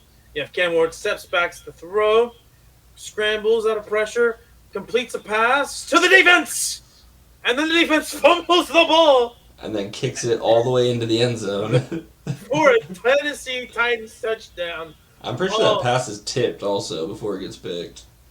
Either way, man. I just mean, just to add to the wildness of it, Let's look at that one more time just to see, because I'm pretty sure one of these linebackers gets an arm on it. Yeah, this is still not a good decision from Cam Ward. It does look, well, it's hard to tell because it looks like it hits the defender in his hands with some zip still on there. So if anything, maybe they altered the trajectory of the ball. Either way, that fumble is egregious. Absolutely egregious. This was what allowed the Tennessee Titans to eventually win the game. All right. Now, the next highlight, low light combination. Actually, we're just gonna go straight low lights. I'm sorry, Jake Browning. You're gonna get picked on. I don't know what was going through your head. Actually, let's take a peek, shall we?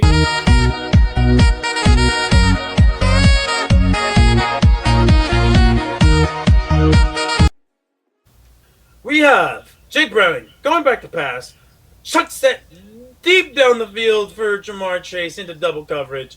Jamar Chase at one point was the leading tackler for the Cincinnati Bengals because of the amount of interceptions that Jake Browning great. Now that was his second interception of the night. That's why they traded for Joe Flacco, and he's getting 2 days of practice and starting. Yep. Now that was the second interception. The first interception, I think, is just as egregious as the second. Both out of his own end zone. Both out of his own end zone. Chucks it, and boom. Bad. That is bad. Because he stares that down the entire way. Yeah. Let's play that one more time. Run it back. There we go. We're going to run it back. He is staring down the receiver the whole through. Makes it as easy as possible. Listen, we all know Jamar Chase is great. But don't put him in a situation where the DB can break on the ball so easily. All right? Now, we're going to look at some more bad QB plays. Jackson Dart, what the hell were you thinking?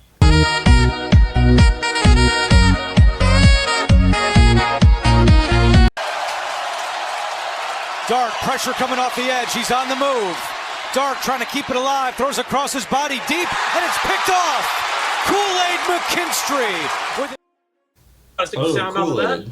But that's Kool-Aid McKinstry's first career interception. Jackson Dart throwing across his body on the run to the defense. Jesus, that was bad QB play from Jackson Dart. This is a Giants team that had the lead early on in the game, and it's plays like that they eventually squandered away their lead to lose to the New Orleans Saints, a team that should be in contention for the first overall pick. But Jackson Dart, he said, I got another bad play in me. And it is this right here. Play action. Nope. Play action. Oh, no real pressure. man. Just drops the ball. Holy crap. That is one of the worst things I've ever seen. That's really bad. No pressure. Nobody forcing the ball out of his hands. He just drops it. That looks like you're still learning how to play quarterback. Not NFL quarterback, just quarterback. Yep. And, listen, I was a skeptic of the Jackson Dart draft when it happened. Still early, but that's not good. Listen, all I saw there was shades of Danny Dimes. So, Dart Dimes, maybe? Dart Dimes? Could be happening. Listen, he's not the only QB with some bad plays. Dallas's own former backup quarterback, and now backup quarterback for the Baltimore Ravens, just adding insult to injury with his bad play. Let's look at it, shall we? Drops back the pass, throws it, and that's not on him. Honestly. No, that one's not him at all. There was another bad play, but this was egregious play by the receiver.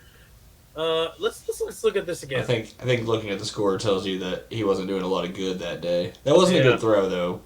Wasn't a good throw, but the catch the adjustment he had to make to try to bring the ball in kind of kept it in the air longer.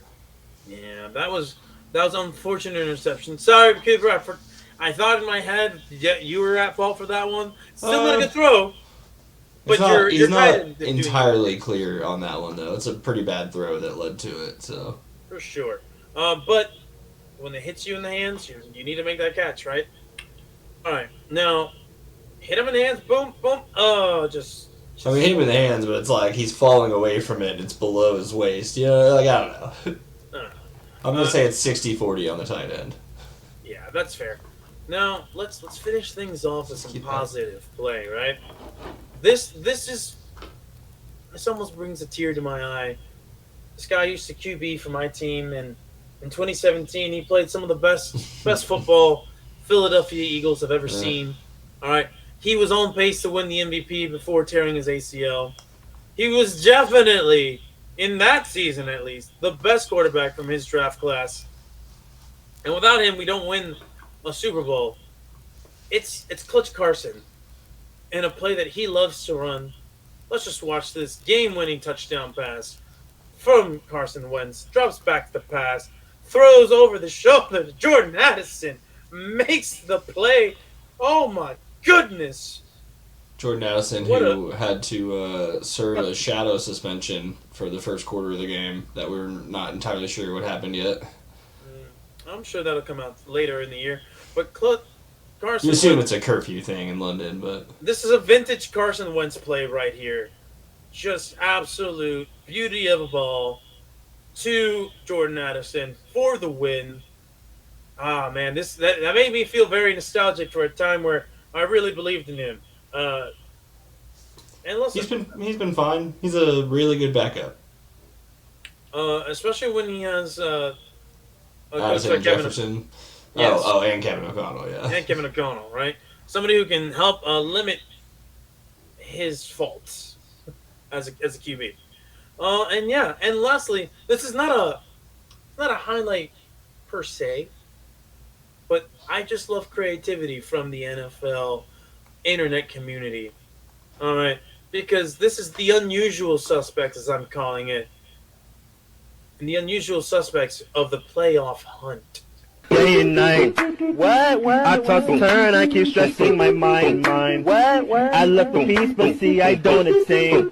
Where I need to keep this silly game we play.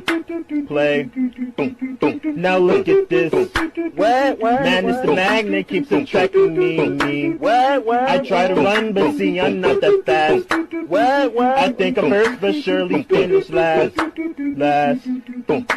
Cause day and night, the lonely stoner seems to free his mind at night. He's all alone through the day. Oh, man. So, at the bottom, you'll see Bo Nix. You're going to see Trevor Lawrence, Drake May, and then Daniel Jones, right? Being the what QBs. Kind of Guantanamo Bay torture is that audio? Listen, it's fun internet shenanigans. That I don't know where this came from. Very early aughts Flash. And it was beauty. It was a beauty that our buddy Jesus, friend of the show, our main competitor in the picks competition, shared with me, and I was like, I gotta post this on the show somehow or another. And yeah, so the unusual suspects for playoff contention, doing some day and night cover a cappella. I don't know who the creator is. If I did, I would definitely credit you, buddy. You entertained me at least, that's for sure. But yeah, that is the highlights, the lowlights, all of the lights, courtesy of the Clip Show. What did I miss? You can tell me. Oh yeah, Donald will not go that Down. Rico? That is Rico Dowdle with probably the most impressive run of his entire career. I'm sorry, yes, buddy. yeah. I almost forgot.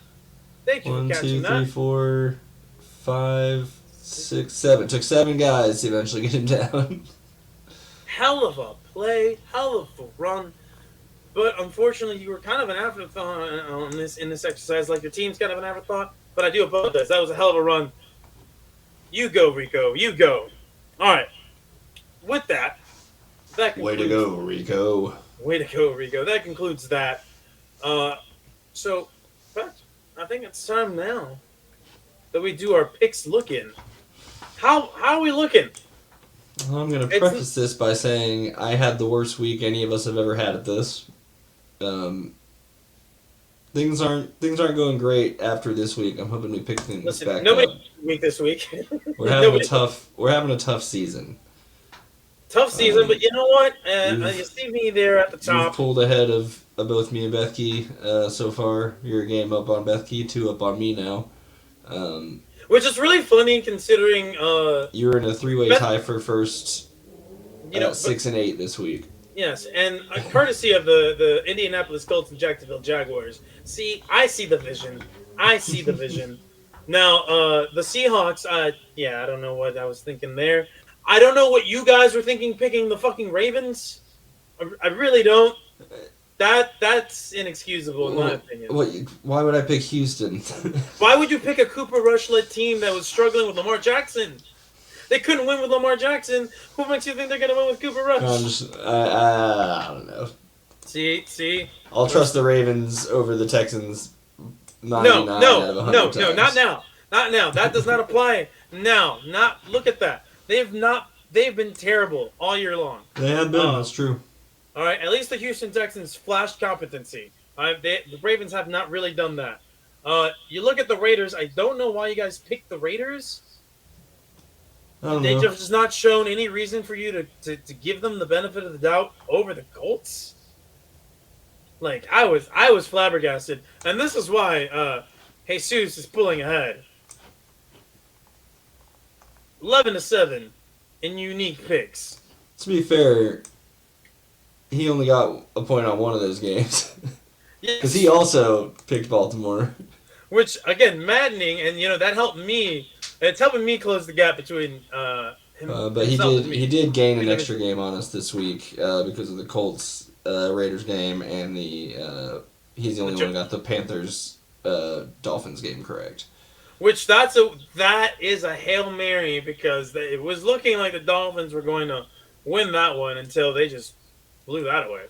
But Monday night, you and Bethke taking Jacksonville got us back on the board after he had taken just a bunch. Listen. This is the part where we kind of handicap ourselves, right? Because at the end of the day, it's the majority rules. Yeah, it's a different type of game for sure. Yeah, we so don't get rewarded for getting it right unless he gets it wrong. Yeah, so he gets the advantage there. And we get the advantage of But even overall, he's got a 4-game lead on us at 48, 29-1. So it's not, yeah. I'm gonna have a week. I feel like. Uh-oh. The more I'm starting to understand. Just a minute, you went into a tunnel. I'm gonna have a week that goes really well. I don't know if it's this week though.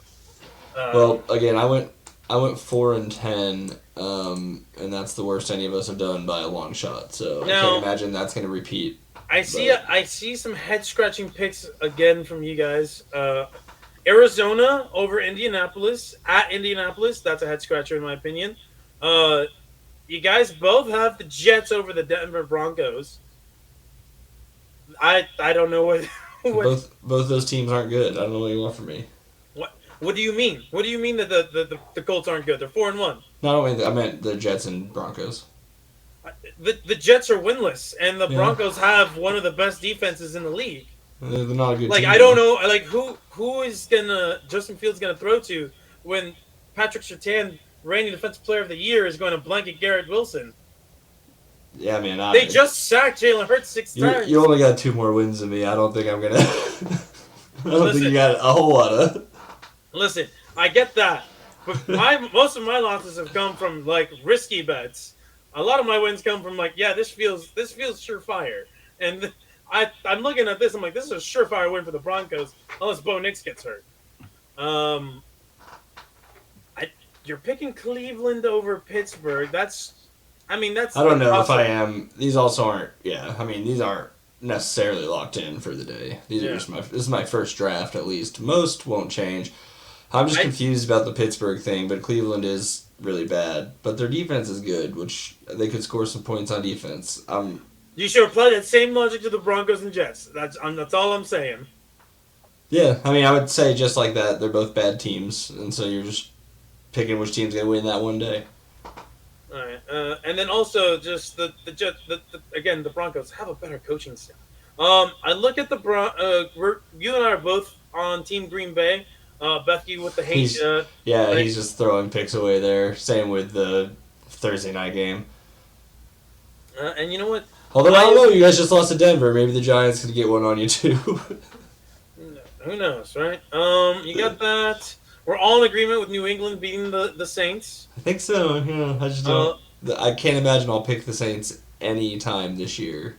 Definitely not. And then what else do we got here? Unless I already have, and then I'm a liar. But. And then we got you and I are both in agreement with Buffalo going over Atlanta. Sure. We're unanimously picking Washington. And yeah, you and I are picking Detroit. He's picking Kansas City. It'll be interesting to play out. Now, for anybody who is new to this segment, all right, we're picking these games straight up. We're not doing over-unders, money lines, anything like that. It's just who do we think is going to win the game. Technically this is money line. This is money line. Sorry. Yeah, not spread, which is what most people like to gamble on. Yes, and our buddy Jesus, who last year, towards the end of the season, had kept up with our picks and said, he kind of wanted to compare. So this year, we're adding him to the picks competition, but this time it's PTR, Pass the Rock, versus Jesus. Us as a three-headed trio against Jesus, who knows ball more. Now, here's the thing. I'm going to go ahead and I'm going to cover my bases now. If somehow, some way, one of us, as an individual, manages to beat him. This is why we're tracking it in different ways. Yeah, manages to beat him, all right? It doesn't matter that we lost as a show. It just matters that he lost to one of us. That he didn't just steal it all. Exactly. Yeah, we got plenty of time to turn it around. There's still 14 weeks to go. So yes, he also has the added advantage that he waits right until the last second to put his picks in. Because we usually put our picks in before the show, just so we can talk about it. He gets the luxury of looking at our picks and just. Yeah. He may not base his picks off of who we choose, right? But I imagine that gamesmanship would come in later in the year if it's a closer contest. Yes, and if that's the case, Patrick, you will need to hide everybody's picks. Yeah, maybe for the second half of the year we'll do that. We'll see how it goes. For some real gamesmanship there. All right. Yeah, so PTR, Pass the Rock, 7. Jesus, 11. And then we have pushed on 60 games. So there is that. We'll keep track of this week to week, every week. Can we defeat Jesus himself? Can we fix it? Yeah, maybe we can. Anyway, it's still early. It's only 4 games between you and him, and then so that'd be 6 between me and him. That's made up within a few weeks if things go right. Yep, it just takes 1 week of going 15-1. Yeah, that really helped him out. And if I can just not recreate 4-10 ever, then we'll be all right. Right there, you go. Anyway, let's finish things off strong with the watch it, the skip it, the train wreck. As usual, this is going to be way longer than it needs to be, and there's no visual product, so you just stare at us for like a minute and 20 seconds. I love it.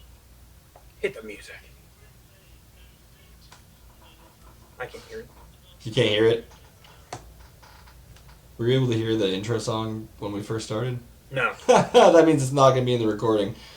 That's not good. What am I doing wrong here? Whatever.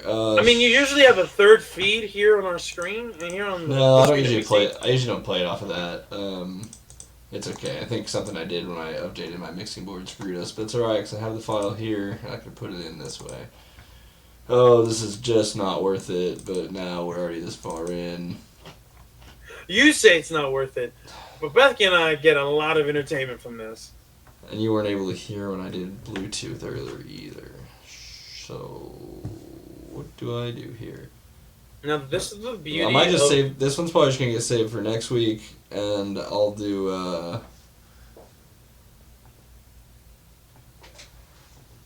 No, none of that's working. God damn it. Oh, I know what to do. And just like that, time for the intro song. No time at all passed. For all the games they play Thursday to Monday, and all the broadcasters who used to play. You think you know what to watch, oh boy, for goodness sake. You'll end up crying on your own, well I ain't. So I thought I'd write a song, 'cause I think LCs could tell you if it's a watch or skip, or maybe it's a train wreck.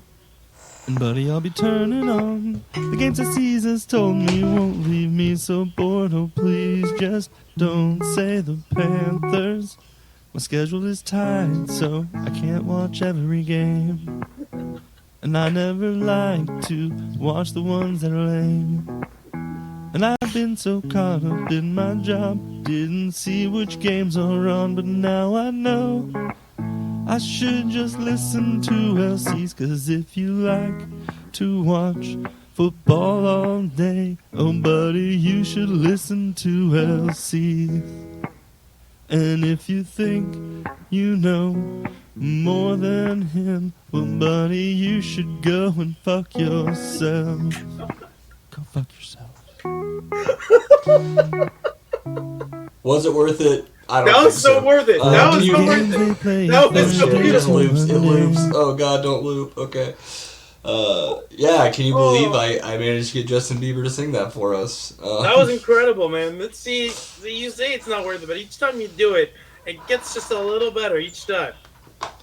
I do love cramming in extra words and over syllables and stuff. It's always fun. I'm a little disappointed that none of my music was playing at the beginning of this episode, but now I'll get that fixed for next week. Well, all the lights geez. was playing, which is weird. Well, that's because it's through here. I have that on here. Okay. Anyways, what's on the watch and skip a train wreck this week? Let's go. All right. So, each section has 2 games apiece for your consideration. Oh, wonderful audience. All right. On the Watch It, we have 2 games with 2 teams with winning records and high hopes. At least on one side, right? So, listen. You got the Seattle Seahawks against the Jacksonville Jaguars. 2 teams that are surprisingly having pretty good seasons. 3-2 Seahawks going up against the Jacksonville Jaguars, coming off a big Monday night game. And then on the other docket, we have the Detroit Lions, Kansas City Chiefs. We remember the game that they had, I believe, not last year. I don't think they were the opening game last year? Either way, I'm pretty sure they was the opening game last year. They played a tight game that I believe Detroit came up short against, but it was still an indication of things to come. And now you look at it, the Detroit Lions are this high-powered offense. 4-1, they're overcoming the loss of their coordinators, and it's starting to all kind of set in place. You look at the Kansas City Chiefs, not nearly the high-powered offense that they used to be. However, they're still capable of some incredible performances. Now they are 2-3. Things can get better for them if they can get a win against an NFC contender. Though it may not matter in the standings, it'll definitely matter for morale, right? Knowing that you can beat a real Super Bowl contender can change the outcome of your season. If you can build upon it, they have the coaching staff to be able to do so. They have the quarterback to be able to do so. Can they? We'll find out, and that's why you should probably watch. Now, let's go to the skip it. Skip it. I'm not going to sugarcoat it, guys. There is a lot of games that are not worth your time. Some of these matchups are just not sexy. But I had to pick the most egregious games of the week, okay? For better or for worse. And it's where two teams just seem to be thoroughly outmatched by this opponent. And that's why you probably shouldn't watch it, because it's not going to be that great, more than likely. I got the Denver Broncos against the New York Jets, the winless Jets. They've shown some flashes here and there. Justin Fields looks like he's in a spot where he's actually playing decent football for his standards. It's not translating to wins. It's definitely translating to fantasy, but not wins. And so you have the Jets team that's 0-5 that can't seem to get out of their own way in some of these games, and they just can't build upon anything in other games. You got the Denver Broncos, one of the best defenses in the league, the best corner in the league, and a serviceable enough offense. You look at a lot of their losses, their two losses have come with time expiring. Before this game against the Philadelphia Eagles, they had not trailed in the fourth quarter at any point. All right? So those losses come in as time expires, can almost kind of be fluky. There's an argument that they can be in a much better spot record-wise than what they currently are. So I think you're going to see the Denver Broncos go in there and kick the shit out of the Jets in a not entertaining way. Then on the other side, you have the Los Angeles Rams against the Cooper Rush-led Baltimore Ravens. We just saw what the Ravens were able to put up against the Texans. Same Texans team that has not been very inspiring. They may be like the Texans are a competent team, an average team at least, right? The Rams have much higher aspirations right now than the Texans. Sure, they're 3-2, but they could easily have a better record than what they currently have. I mean, it took a heroic effort from Jordan Davis to block a game-winning field goal for them to be where they're at right now. They could easily be 4-1. So I'm looking at this one. Yeah, Baltimore bad on defense and bad on offense without LeBron Jackson. These games are not worth the time, audience, unless you're just a masochist and you love watching bad teams get the shit kicked in. Now let's head over to the train wreck.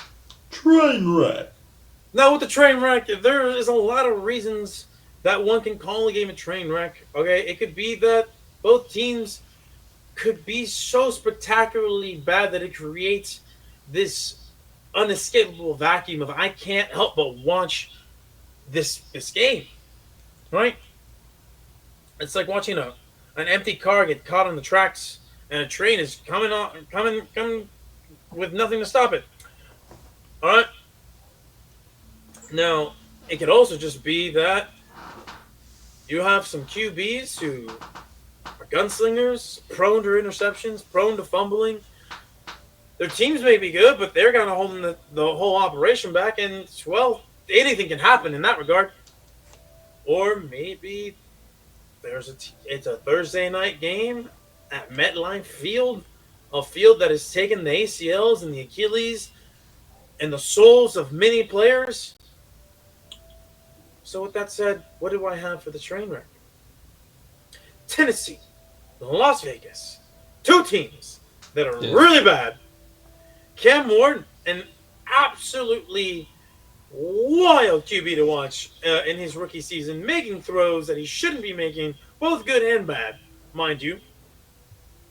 Coming off a win where it took a fumble off of an interception, going into the end zone for them to be able to pull that one out.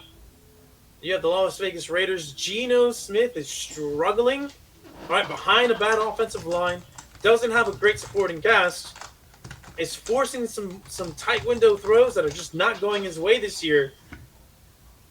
Something's got to give. These two bad teams, these two gunslinger quarterbacks, all the makings for a train wreck performance. And then on Thursday night, you have the New York Giants going up against the Philadelphia Eagles. They are hosting them at MetLife Field. And listen, Thursday night football is bad football. It is bad quality football. You have the Eagles who are coming in with 2 backup offensive linemen. There's a ton of drama surrounding the offense. Right? Because the kid from Tulo can't fucking call plays to save his life. Nick Sirianni has the worst playbook I've ever seen. He cannot design offense. He can't fix these problems that have been persisting for the majority of his tenure. Like, he has been so lucky that he has had such a wonderfully talented team bail him out.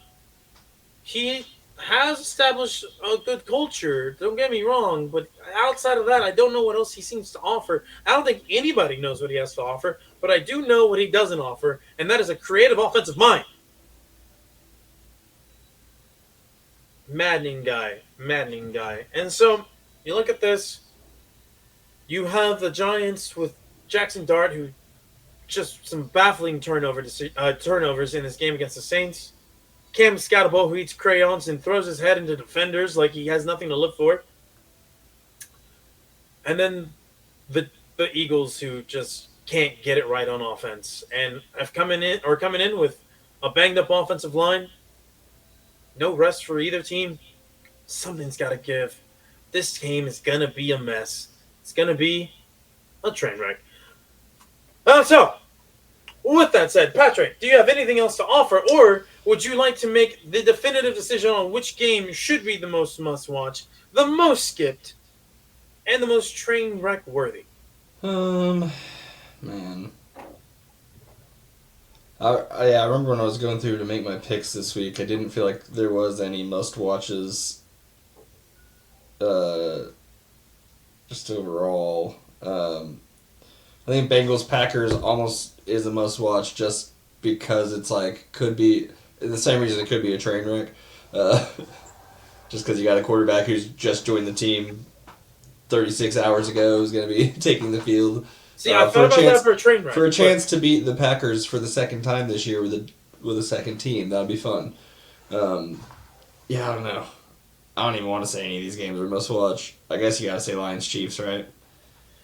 I mean, yeah, I think that one has the most potential, but you might be... 49ers-Bucks could also be pretty fun. Depends on if the 49ers can keep it together with the glue and Band-Aid that they're keeping things together with.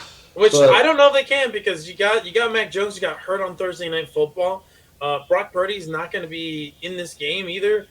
It's just, this is the game where I think the wheels fall off. But maybe not. Could be, yeah, who knows. You know? Like, on paper, if you look at the records, you can be like, oh, this definitely must watch. It's 2 4-1 teams trying to vie for the 1 seed. But then you look at the health of the 49ers and you think, this isn't fair. This isn't fair.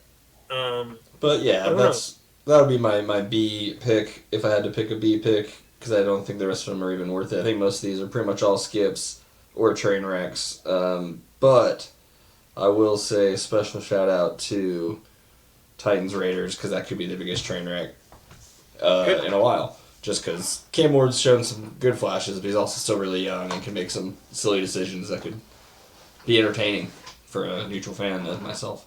Yeah, and Geno is having a bad year this year. He's still Geno Smith, you know.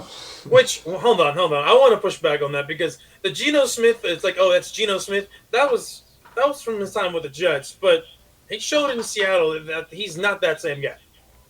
He had an all right time.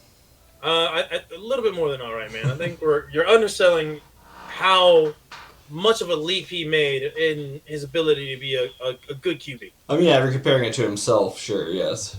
Yes, and even to a lot of the league. I mean, there's a lot of QB play that is very lackluster. And sometimes the results don't always show the process. And anyway, I just follow a lot of people who have educated me on just how good Geno really was in Seattle. So that's why I'm like, yeah, let's relax on that.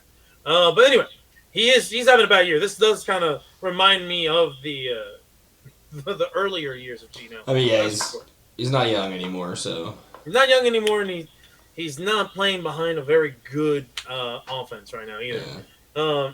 And also, it's probably because Chip Kelly's his offensive coordinator. That fucking bum. He's a fucking bum. and I'll hate him for the rest of my life. Anyway, if I had to pick one for each category, I would say Jacksonville, Seattle might just be the sneaky must-watch game of the week. That's fair. I think the Rams Baltimore is definitely going to be a not competitive game. So that's got to be the most skippable game. And then the train wreck to be all train wrecks. I'm in agreement. Tennessee, Las Vegas. I think that one is fair. Yeah, that's the good one. And with that said, since I guess I picked Seattle versus Jacksonville, I guess that makes it the game of the week, and therefore I'm going to give you my thoughts on this game. You have Sam Darnold having kind of a follow-up renaissance of sorts. You know, that Minnesota tenure, those first 14 games, were absolutely incredible for the guy. And his time in Seattle, he has shown that he still can tap into that quarterback that he was during those 14 games. He doesn't have the exact same supporting cast or offensive mind as a play caller in Seattle, and yet it has not hindered him in the slightest, I think, right? Just for the audience to kind of get an idea of how he's been playing.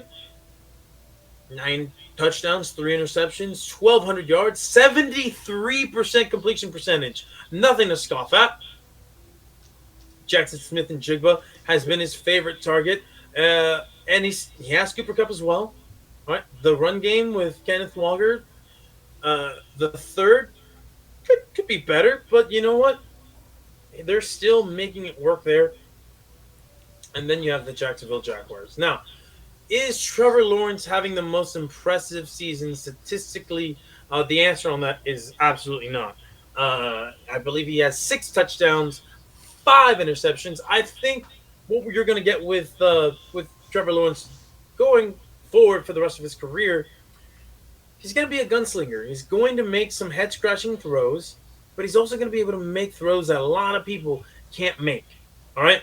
Now, this offensive coordinator is not helping them in the slightest. Shane Waldron is a bad offensive coordinator. I don't know how the hell he keeps getting job after job, opportunity after opportunity, but he does. Now, he's been bailed out by the emergence of Travis Etienne Jr., all right, having a really great year, 5.8 yards per carry. Brian Thomas Jr., should be having a better season than what he is having, but, you know, it is what it is. Travis Hunter finally is starting to look like he's found his role in the offense. And that defense has been opportunistic, right? Devin Lloyd has 4 interceptions. I don't know who's their sack leader, if they even have any sacks. I think that's the thing that's been escaping them. They definitely have sacks. Not a lot. I mean, not a lot, but where am I? 4, sacks. 5, Armstead 6. has 2.5. They have 17 sacks, so Yeah. that's not great. That's definitely something where they're lacking, but they are, again, making the most of what they can do, which has allowed them to be 4-1 right now. So, Yeah, for reference, the Broncos lead the league with 21, and then you got a smattering of teams at like 15. yeah, and the Eagles probably have like fucking 8. Eagles have 7. Oh, look at that! I was so close. They do not have a pass rusher. Tied with the Jags. Yeah. But yeah, I think that's something to look forward to in this game. You have some both teams young head coaches, a lot to prove. Sure, it's not a conference altering game. However, I think it'll be an entertaining game, and that's why it's the game of the week and your most must watch this week. And yeah, I mean, that's all I got for the pros, the CTE ball, if you will. Patrick, do we got anything else on the docket? There's a few things we could touch on if you really wanted to. I don't know if you had any opinions on the Rangers hiring their manager. I didn't even realize that they had already finished that process. Yeah, I mean, and I mentioned this on the college football recording day with Bethke. Before the season started, when they hired him to be in the front office, it was kind of already written on the wall that he was going to be this coach. So we did already kind of break this down as we expected him to be the coach at this point anyway. So, or manager, sorry. But it's fun. He won National League Manager of the Year in Miami, and then the next year didn't go well. But the Marlins are a terrible, terrible organization. So you can't put too much stock in that. I'm excited for it. We'll see what happens. Word. That's about it on that. Hockey starts. Well, technically the NHL started yesterday. The Stars start tomorrow night on Thursday. Now, is this the start of the regular season or preseason? Yeah, this is regular season started yesterday. Oh, man, I always forget how... It always feels like they're a late October season for me. They're always just a little bit in front of the NBA, and now they'll permanently be that way since they dropped more preseason games. Yeah, and also, it's just their season feels like it stretches out longer than the NBA. Yeah, and it also depends on the year, and I think the NBA deals with this a little bit, but usually, well, not really, because the NBA, the Olympics are in the summer, so it doesn't really mess with the season. But sometimes, like last year, they had the hockey, the Four Nation Face-Off, which was like a 2-week kind of in the middle of the year thing. So they always do. They've got some weird scheduling stuff going on, but should be fun. We'll be taking care of this guy tonight, starting the season over with a fresh face. Not really a whole lot else going on. Alright. I don't think. Well, how about I put my metaphorical UNT cap on? Yeah, there you go. Let's see I what wanna, usually I talk about the pros and then let Becky handle the college game. But I am a proud alumnus of the University of North Texas, okay? I missed one home game in my 5 years there, okay? Just one. It was against Indiana in 2011, and that's just because my family did not understand the concept of school spirit. And so I was forced to miss that game, a game that they won, by the way, North Texas did. Other than that, never missed another game, even including the the infamous 2015 season. Right? At my time at North Texas, I was part of a group called Talons. Shout out to them. The official spirit organization of North Texas. And through them, I was able to work on game days on the field. As part of the flag bearers, whenever they would score, I would actually run with one of the letters. Right? I always wanted to be part of the cannon crew. Didn't get to do that. But I did get to ring. I believe I got to ring a bell for a game whenever they scored a touchdown one time. So I was on the field for the Cotton Bowl win that they had against the University of Las Vegas. Nevada, Las Vegas. Okay. If anybody had a deep love of North Texas football, it was me. I remember the year that they went to that to 9-4, I believe in 2013. I was sitting in Willis Library, watching them put up a decent fight against the University of Georgia. I mean, it was close for a little bit. That was a very underrated squad. At one point, they hadn't given up a sack all year against some talented SEC teams they faced early on. All this to say that North Texas comes in this year, the year 2025, 10 years after the infamous 1-11 season they had. I remember. I was there. They lost to Portland State University in the worst loss an FBS school has ever had to an FCS school. Patrick, if you can look up the score of that game for me real quick, just because I don't remember it off the top of my head.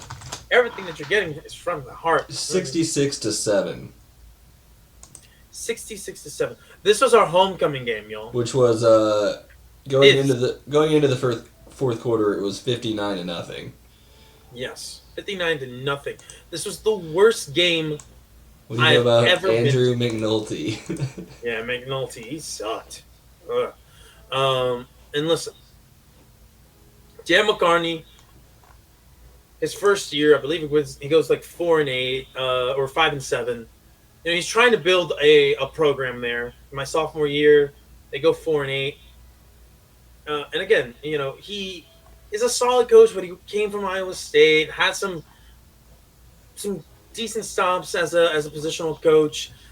Really, North Texas was just trying to wash out the Riley Dodge or the Todd Dodge era, a guy who great in the high school ranks, just couldn't cut it in the college ranks, right?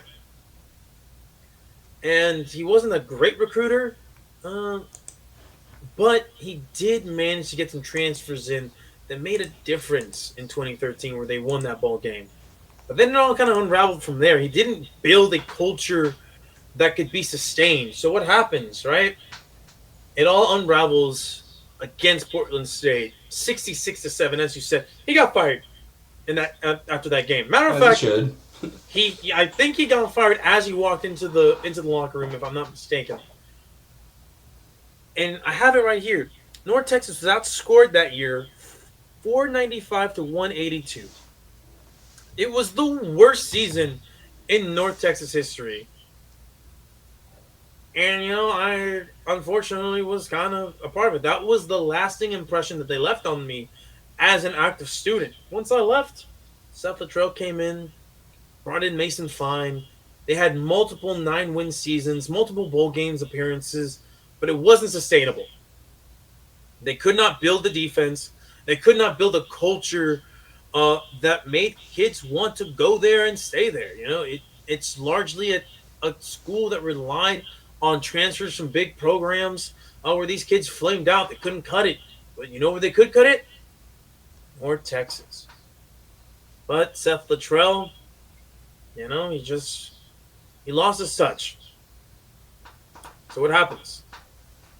We get Eric Morris. Eric Morris doesn't really have a great couple of years. But now, after this mass exodus of last year, I believe North Texas has introduced over 60 new players to the program. I'm not sure if that's exactly right, but I'm pretty sure that is the number. They've had one of the larger turnovers in college football this past year. And when you look at it, they are 5-0. They are hosting a ranked team for the first time in God knows how long. I don't know the line. I was going to say, and if they win, they might just swap places with them. Cause Yes. Here's the thing. This is the biggest regular season game in program history, bar none. Okay? Because I have never seen this from my university. An actual investment in the program. You could say, well, they went out and built a new stadium back in 2011 when they debuted Apogee, now known as DATCU or DATCU. That was not still Apogee. No longer Apogee. DATCU. It's a credit union. It's known as a DAT now. Yeah, I don't know. Yeah, it's a credit union. That's all you need to know. And listen, I believe it's like Denton area something. Tax and credit union, maybe. Tax and credit union. It besides the point. Okay. But I have seen an aggressive marketing campaign. Oh, it's a Denton area teachers credit union. Oh, there you go. An aggressive marketing strategy to get the stadium filled. All right, it's not like we haven't had some decent-sized programs come into UNT. They had Indiana way back in the day. May not be a football blue book, but it was a Big Ten school. Okay, came from a Power 5. I guess at the time it was Power 6. But they had a Big Ten school come in. They didn't get the filled up. Right. The only time I've ever seen North Texas fill up the stadium. And it wasn't even completely full. It wasn't completely sold out. It's still not sold out on Friday. Yeah, well, I'll get there. But listen, the University of Houston came in and gave Apogee, at the time Apogee, the best attendance it's ever had, right? I mean, the Houston crowd traveled really well. A lot of transplants in the area went to the University of Houston. And so you had a good chunk of red and green in that stadium. It was the first game in that stadium. There was some buzz around the program locally, and then you never saw it again. I never saw Apogee has a capacity of 30,000. I never saw 30,000 UNT Mean Green fans until I went to the bowl game. Until I went to the bowl game against UNLV, where we had 30,000 on one side and maybe like 50 to 100 people from UNLV on the other side. It was a very one-sided affair in terms of attendance. Was that Cotton Bowl? It was the Cotton Bowl. Yeah, okay. All right, it was the Heart of Dallas Bowl. But now I am seeing North Texas just they're canceling classes. They are aggressively targeting different businesses and communities in North Texas to attend the game. All right, they're not completely sold out for this game, no, right? But they have sold out sections that have never been sold out before. I'm sure, yeah. All right, because they are hosting for the first time in a very long time, maybe ever. It's hard to find this information. Oh, AP ranked team. USF is coming in number 23. UNT undefeated for the first time since, or 5-0 for the first time since 1959. If they win this game, they have a chance to be ranked for the first time since the 50s. All right. That is mind-boggling to me. The progress that they have made, not in the Seth Luttrell era, not in the one good year under Dan McCarney, where we close to being ranked. And here we are under Eric Morris. This is the type of game, this is the type of season, if things continue to go well, that can change a program, at least Here you short go. term. 4 times in history they've hosted a ranked team. They're 2-2. 2-2, that's way better than I thought. Obviously dating way back. Way back. When was the last time, did it say?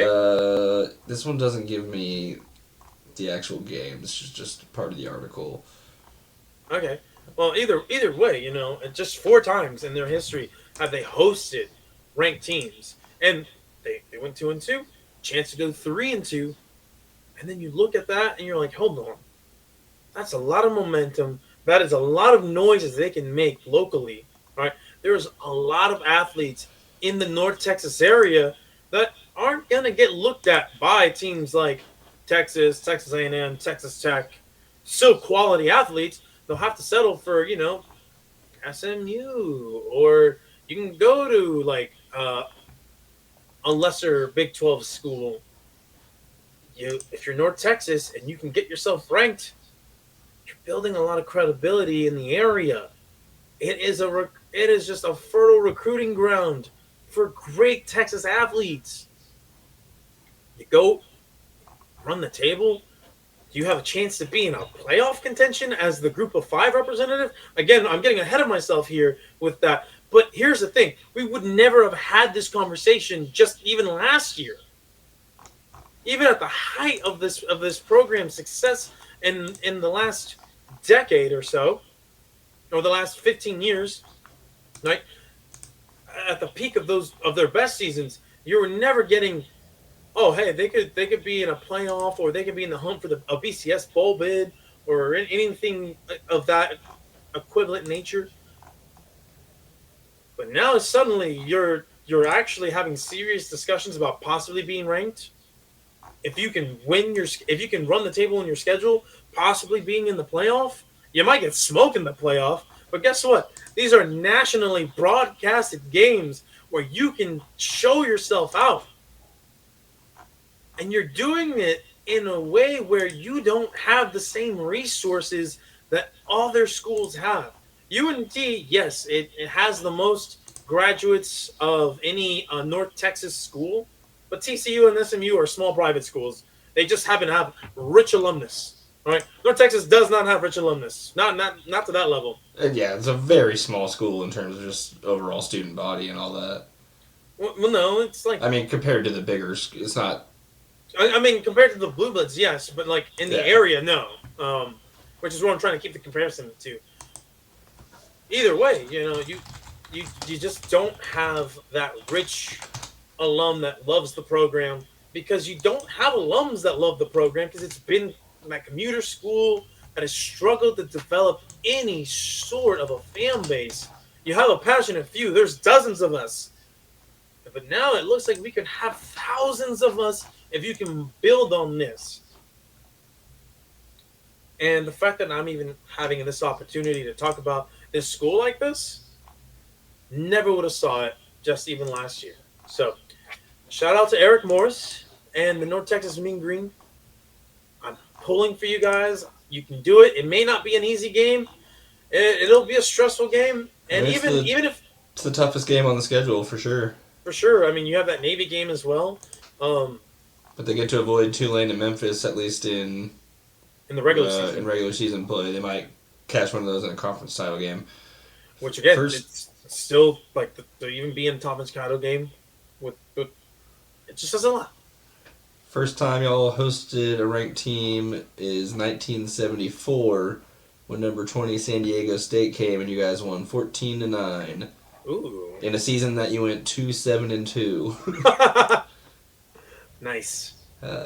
Yeah, I'm just going through year by year here, and it took me that long, from 53 to 74, to get to the first time you hosted a ranked team.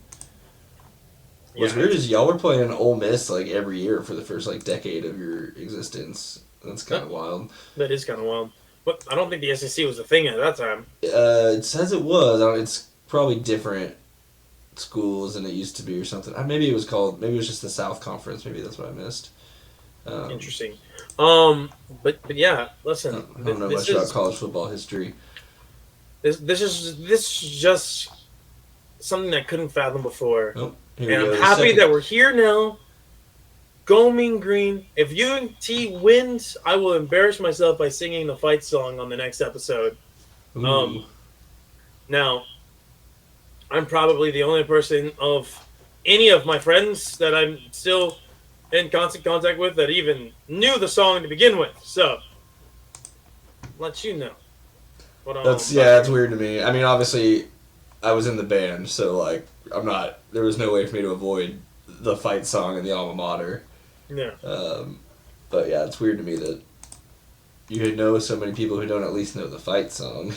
The only part that they knew was the end, where they're like, You spell out Mean Eagles. Green, motherfucking Eagles! Okay, but motherfucking Eagles isn't actually in the official fight song. No, but that was the part that everybody waited for. Yeah. There's the part in Texas Fight where we say make 'em eat shit, which is not the official lyrics, but I like it. You mean working on the railroad, right? No. I've been working on the railroad. One sec. I'm almost to the fourth one. And then we can wrap this up. Where is it? When it must be kind of more recent, whatever the fourth one was. Unless I just missed one, I don't think so. Did y'all host a ranked team when you were there? Nope, Okay. not one time. I mean, we were in the South. We were in the Sun Belt, Conference USA, and now the American Athletic Conference. Yeah, but like 2011, y'all played Bama. It just was there. Yeah, it was at Bama. Bama was never going to come to UNT. Maybe I missed one. That's okay. I'm almost caught up to the present. Nope. 2017. Nope. 18. Not looking like it. It definitely wouldn't. I don't know. Yeah, I don't think there's been one in this recent memory. I must have skipped one at some point. It's, Oh, no. it's- Yeah, wait, sorry. Okay, so now let me go in order we had 1974. Then in 1982, you guys hosted Tulsa last game of the year, got beat, so you're 1-1 at that point. Then big jump from 82 to 1997, where you would host number 22 Texas A&M. Only lost 36-10. That's not terrible. And then in 2021, North Texas hosts University of Texas San Antonio, and you guys win 45-23 against number 15 UTSA. Wait, they won? Yeah, 45-23 in a year that you finished 6 and 7. You know, Wow. was that Seth Luttrell's first year, 2021? No. No, third. That's close. You're getting close to the end of the stuff. Yeah. Sorry, 6 year. I got him and Eric Morris mixed up in my head, and Yeah. I keep getting Eric and Chandler Morris mixed up in my head. Easy mistake to make. But yeah, I'm sure at that point that game didn't really matter because the record for North Texas at that time probably wasn't that great. That's why this one, which even though we hosted a 15th ranked team, hosting the 23rd ranked team with a chance to be ranked, maybe even take their spot. I think that's what. And it's a conference game. Like, that adds a lot of weight as well. Yeah, and that's what makes this one so fascinating, so exciting, Should man, be fun. I can't. I'm Yeah, I wish I could be trying to decide there, if but I'm gonna go to East Side to watch it or something, but I don't know. I wish I could be there for it, but I got to work. I'm gonna see if I can go to that Navy game though. That would be fun. That could be it could be a show trip. We could probably plan that out. Oh yeah, it'd be easy enough. Well, all right, man. I think we covered the NFL pretty well. We did get a little bit of UNT. We'll be back in full force. I should ask, did you get married yesterday? Did I get married? Yeah. No. Okay. Becky was like, this will be the last pod of no one being married. And I was like, I don't know, maybe Caesar might be getting married right now as we speak. No, definitely not. Oh yeah, that's coming up soon for him, right? This weekend, at least the official, government one. Oh, okay. That's Oh, where okay. That's where he is right now. In India? Did he go back? LA. Huh? I think that's Oh, California. LA. Oh, he went to California. Okay. To do the government stuff. I think that's where they're doing it. Okay. I don't really know. He mentioned it a little bit yesterday, and I was like, oh, nice, congrats. Yeah. All right. Well, Beth, if you're watching this, congratulations. I look forward to hearing about that. Although I guess there's only so much that you can say about just going to a government office and signing. I'm sure they're doing something with her family out there, but yeah, I don't know. I don't know what's happening. Either way, congrats to our boy. Yes, sir. We'll be back with you guys next week when all 4 pro sports will be happening at the same time. Well, no, I guess NBA is probably 2 or 3 weeks away. Anyway, Anyways, we're October's the getting best close. month. Let's go. Sports month. All right. As they say in hockey, let's do that hockey.